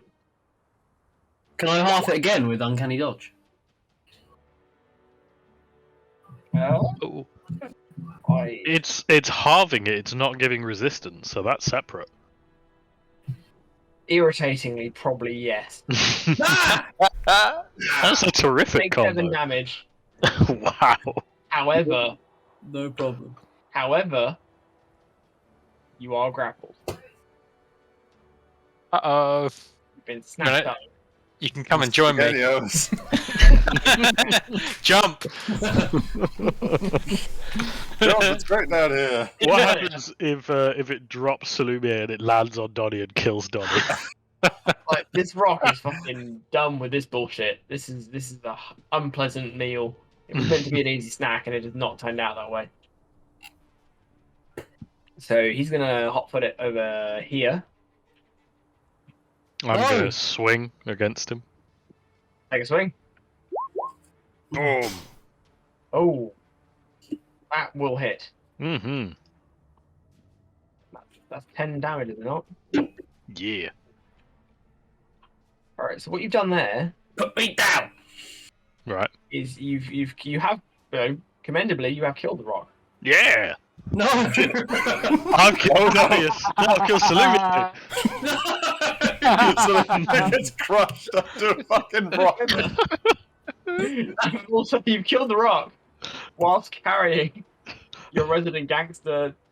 Yeah. would it be fair to say that he would have dropped him on the deck? Yeah. Yeah, because it's as it moved away from me. Yeah. So maybe he drops him on the deck and Yeah, then maybe. lands on top of him. So it's a 200-foot wide bird. Suffice to say, it can probably glide a few feet before it hits the ground. Yeah, right. that's gonna have some I moving will power. allow a roll. They would have killed him here, like back here.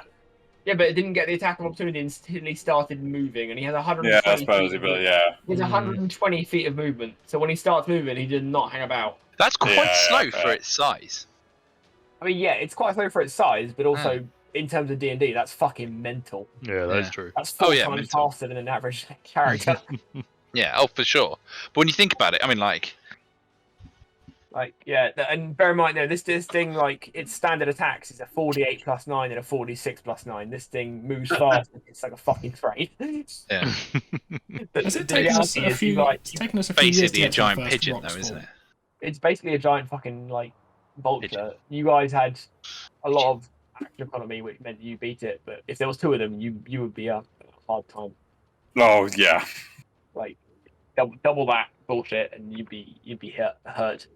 Like one of them one attack round like fucking halved on his health. No one's taking 2 hits. So I'm gonna roll a 1d6. On a 6, Donnie lands on the deck. Anything else, he hits the ground with the rock. Sorry, Donnie. The dice work in my favour when we've done this before. It's a very low chance. Yeah. Yeah. It is a big bird, you I know. think I think he Traveling knows that. incredibly fast. Mm. Does any of my nimbleness help? Like the fact- You already resisted a lot of damage when it picked you up in the But first I've place. got I would help if I could, but I'm Honestly, struggling to Andy, think there's a what I good could chance do it here. could kill you outright anyway. Like, you've got a Is lot there of health left. any possibility I could like follow the rock and use my spirit guardians on him to reduce any damage he takes by like 2d6? Didn't you just do that? That was last turn. It's a reaction. No, Yeah. this is same turn, isn't it? because he attacked Donnie on his turn and he used it Yeah. as a reaction, and then he moved on his turn. No, that was my. It was the turn that where he was my. picked him up. That was my ancestral protectors. This is my spirit shield. There are two. Yeah. This You one. got resistance on one, and this one's the D6. This one is the 2d6 damage reduction. Right. Okay. You've just blown Sam's little mind. I have 2 abilities. Honest. No, I won't allow it. All right, let's see. Let's Okay. see okay, let's find out if we allowed on the deck or not. It's fair. Right, I can't. I roll that. won't allow it. No. It's gonna get killed. Oh It dear. doesn't make it to the deck. See, Andy, I told you, leave me in charge of your character for one fucking round, and I'll kill it. All right. So the rock is unconscious due to death as it leaves the ship. So Salumieri will be released, and so you're going to fly of your own accord and hit the deck from approximately 60 feet up. So you've got 66 damage there for hitting the ground. Can I do Worse. something? Oh, Can I grab the sails or something, or like stick my knife in the sail and? Errol Flynn. Roll a dexterity save. Hmm. No. You stab Alright, yourself in the leg. Take 27 bludgeoning damage. It could be worse. 27 bludgeoning's not bad. And gird your loins as a rock is about to fall on you. Yeah, this bit's gonna be less good. Birds do have hollow bones, so it's not as heavy as like an elephant. That's science, bitch. Yeah. Can I use? The rocks fall apart in this. Dodge the bird.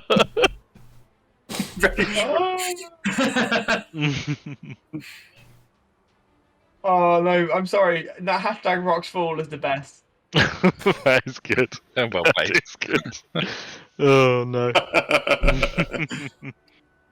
Uncanny dodge.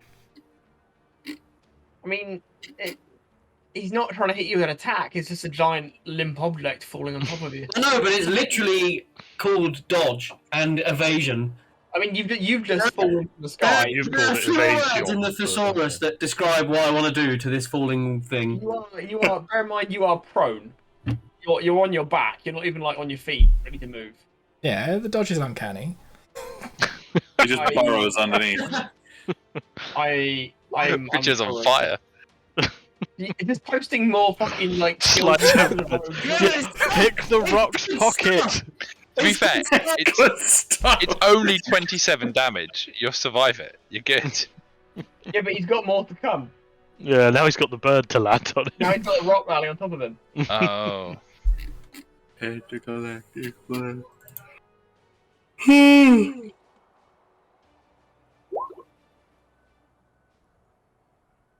Ah! Well, the Google has informed me. I can confirm I know exactly how heavy a rock is. I'm assuming it's got some heft. Their Know bones are exactly hollow. how heavy a rock is. A rock weighs Like any feathers, so it's like quite pleasant. Yeah, I think Has most anyone got any weighs feathers? Anybody got any feathers? approximately 3.6 tons. Oh, that's quite heavy. Okay, you know, there are worse things to land on you. That's quite heavy. That is some Yeah. heft. No, there's some heft. But for Andy's benefit, I don't know, he'll appreciate that. That's metric tons. It's about 8 imperial tons. There's no guarantee he gets the full weight of it on him. You know. No, he's not. No, there's wings and stuff. He's not full weight. So I'm trying to think, in terms of He's cars, probably going to be somewhere under the body. So is it like Andy just getting hit by quite a large van then? No, well, it's like falling on top of him. Yeah, yeah. Covered in feathers. I'm honest. I'm reckoning on about a third of the weight in my impact, Andy. Okay, yeah. Given that he's probably going to be on the I'll body, turn. he was being carried by the body, and the body's going to fall where Mhm. you know, there's a trajectory whole situation going on. It's just getting hit by like a Peugeot. Okay. So we're talking 1.2 tons, which is, I mean, it's not an insignificant amount. Hang on. This guy dropping me, Yeah. would physics allow him to actually fall on top of me? Tom.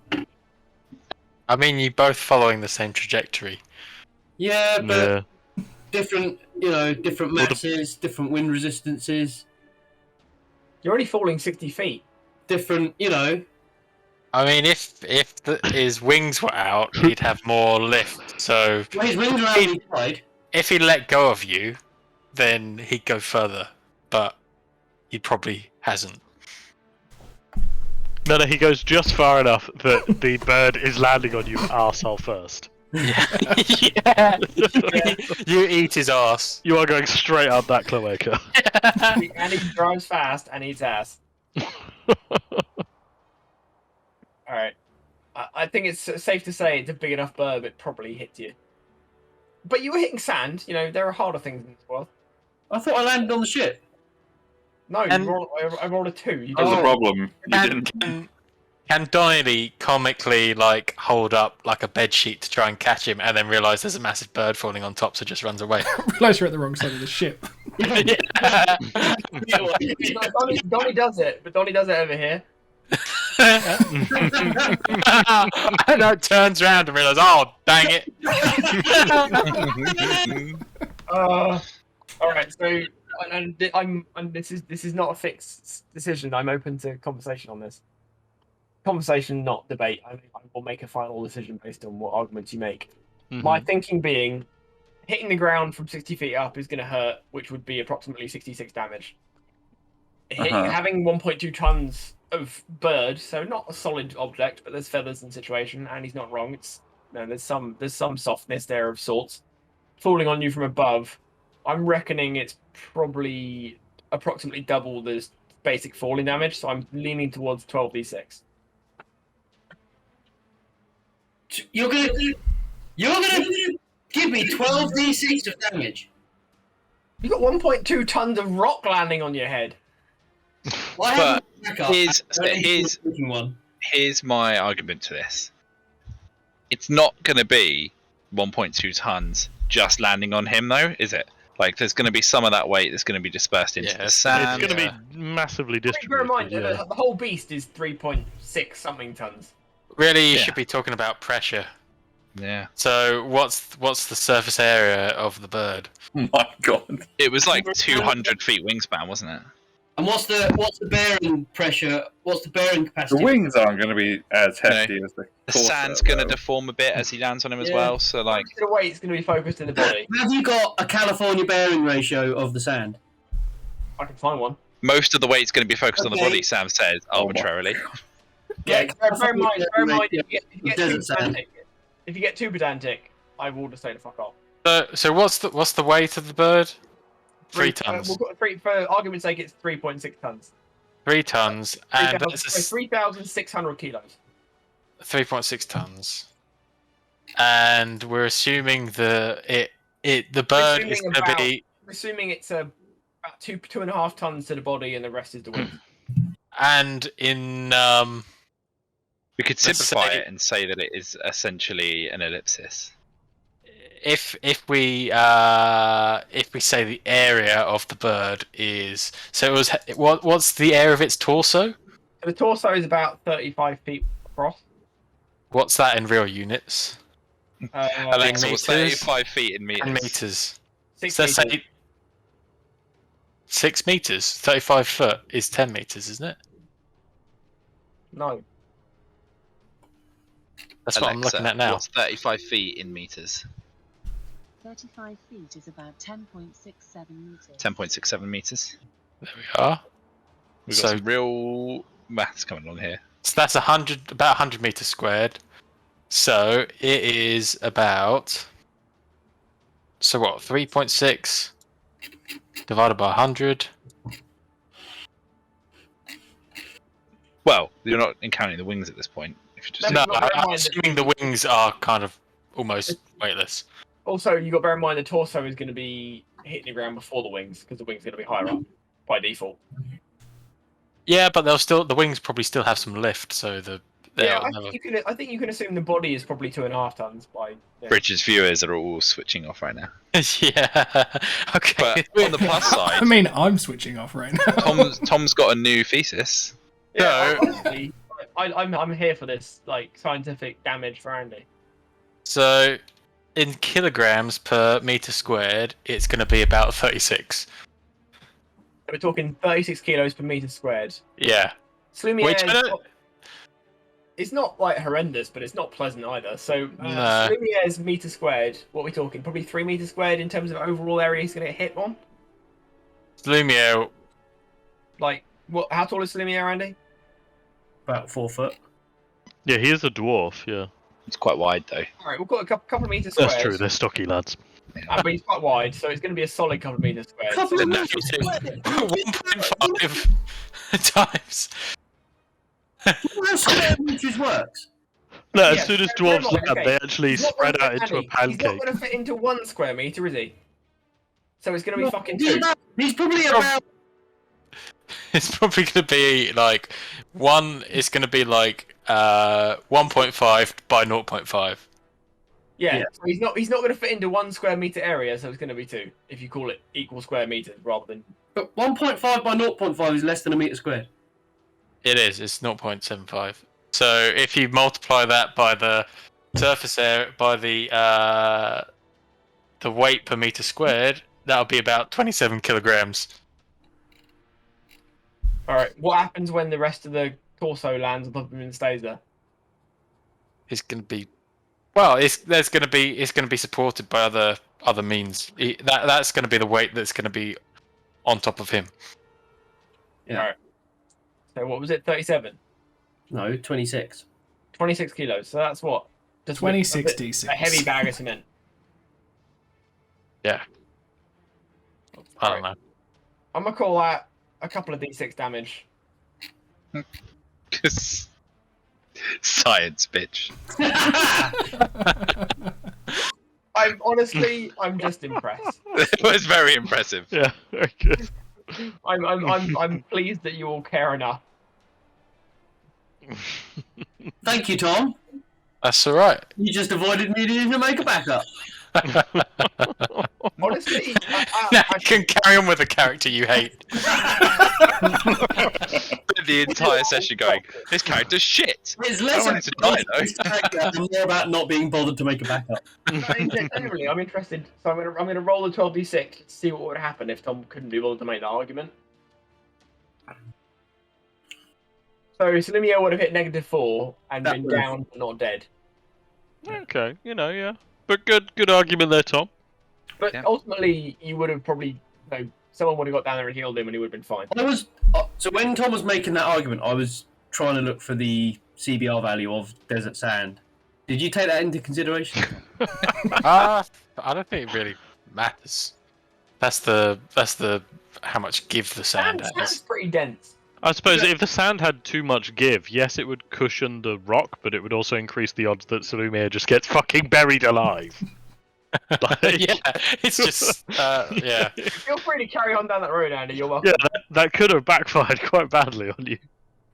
Yeah, he has survived the initial impact, but he is still under like Yeah, he 3 has tons just... of bird. That's fine. He can escape through the asshole. So yeah, we all we rush down, just eventually start trying to dig Salumier out because he's still buried under there. So Donnie, you gonna harvest anything from this one? Oh yeah. Is it many feathers? A Can lot we of somehow build another Size of a rock surfboard. Each crossbow one. thing? Hand cannon. I What? assume they're made from rocks, right? Are you an artisan arcane weapon producer? I am a smart boy. They are not the same things. That's also not even true. Yeah, you're not like. Aww.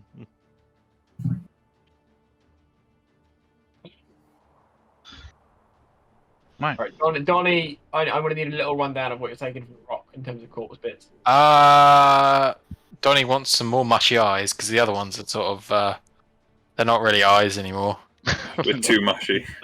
Too mushy. It's more like mashed More- potato in its top pocket. The sacks of ink. What colour is it?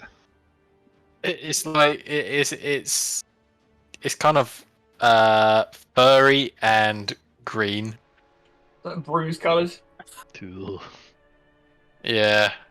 Yeah, if he puts And- it down on the ground, it starts to crawl away. You know. Yeah. It's sentient. Yeah, Yep. it's gone from being a sentient creature to mold to another sentient creature, but not the original. If it keeps going, eventually it'll turn into a magic 8-ball. Yeah. I think it slightly broke Donnie's fall as well. Oh. At that point, it just became a green stain on his top, Yeah. with the worst smell anybody has ever smelled in existence. Yeah. Beyond Donnie, We're all quite used to the smell of Donny by now. it's worse than Donnie. It's like 10 Yeah. I mean, you are confronted with it enough. Yeah, exactly. Nose blind. All right. Donnie wants to take some feathers. He wants to. I know the claws are going to be like fucking massive on this thing. Yeah, like we're talking, like they're like 10 feet long each. Donnie's trying to just carve off the tip that he can take, and maybe and a replacement eye, and some feathers. All right, you carve off the end of a claw and you get a 4.5 foot long like lump that you throw across your back like it's a bow. Yes. It's razor sharp at the end, and reasonably heavy for its size. Nice. I'm going to put that in my inventory. All right, and without further ado, the captain's fucking chuffed the shit about this whole killing rocks arrangement. Are we going to get our money back for the trip? Yeah, to ask you. I was going to give it to you, but then you've asked for it, and I don't want to. Well, fuck me, I guess. Yeah, fuck you, Dan. Yeah, no, you get your money back. Honestly, Barris if you is hadn't said rich. that he was super he was super buzzed about it, I probably wouldn't even thought about it. Have to ruin it with your money. Sorry, give me. Oh. I was encountering with a rock, and so you're all aboard the ship. Captain's happy to crack on, and Yeah. without further ado, in the distance beyond, You see another rock. You see the city of Leish. Hundreds of them. Is Leish? Is it nighttime? It's We're It standing is. in Cyrus's darkness bubble. It's a black screen for us, Sam. I know. As soon as you said that, I figured out. Okay. It is not night. So it is as it happens. It is early evening, but it's also incredibly cold. Like as you got to the edge of the Badlands, like there's a mountain ranges just to join up on the edge of the Badlands.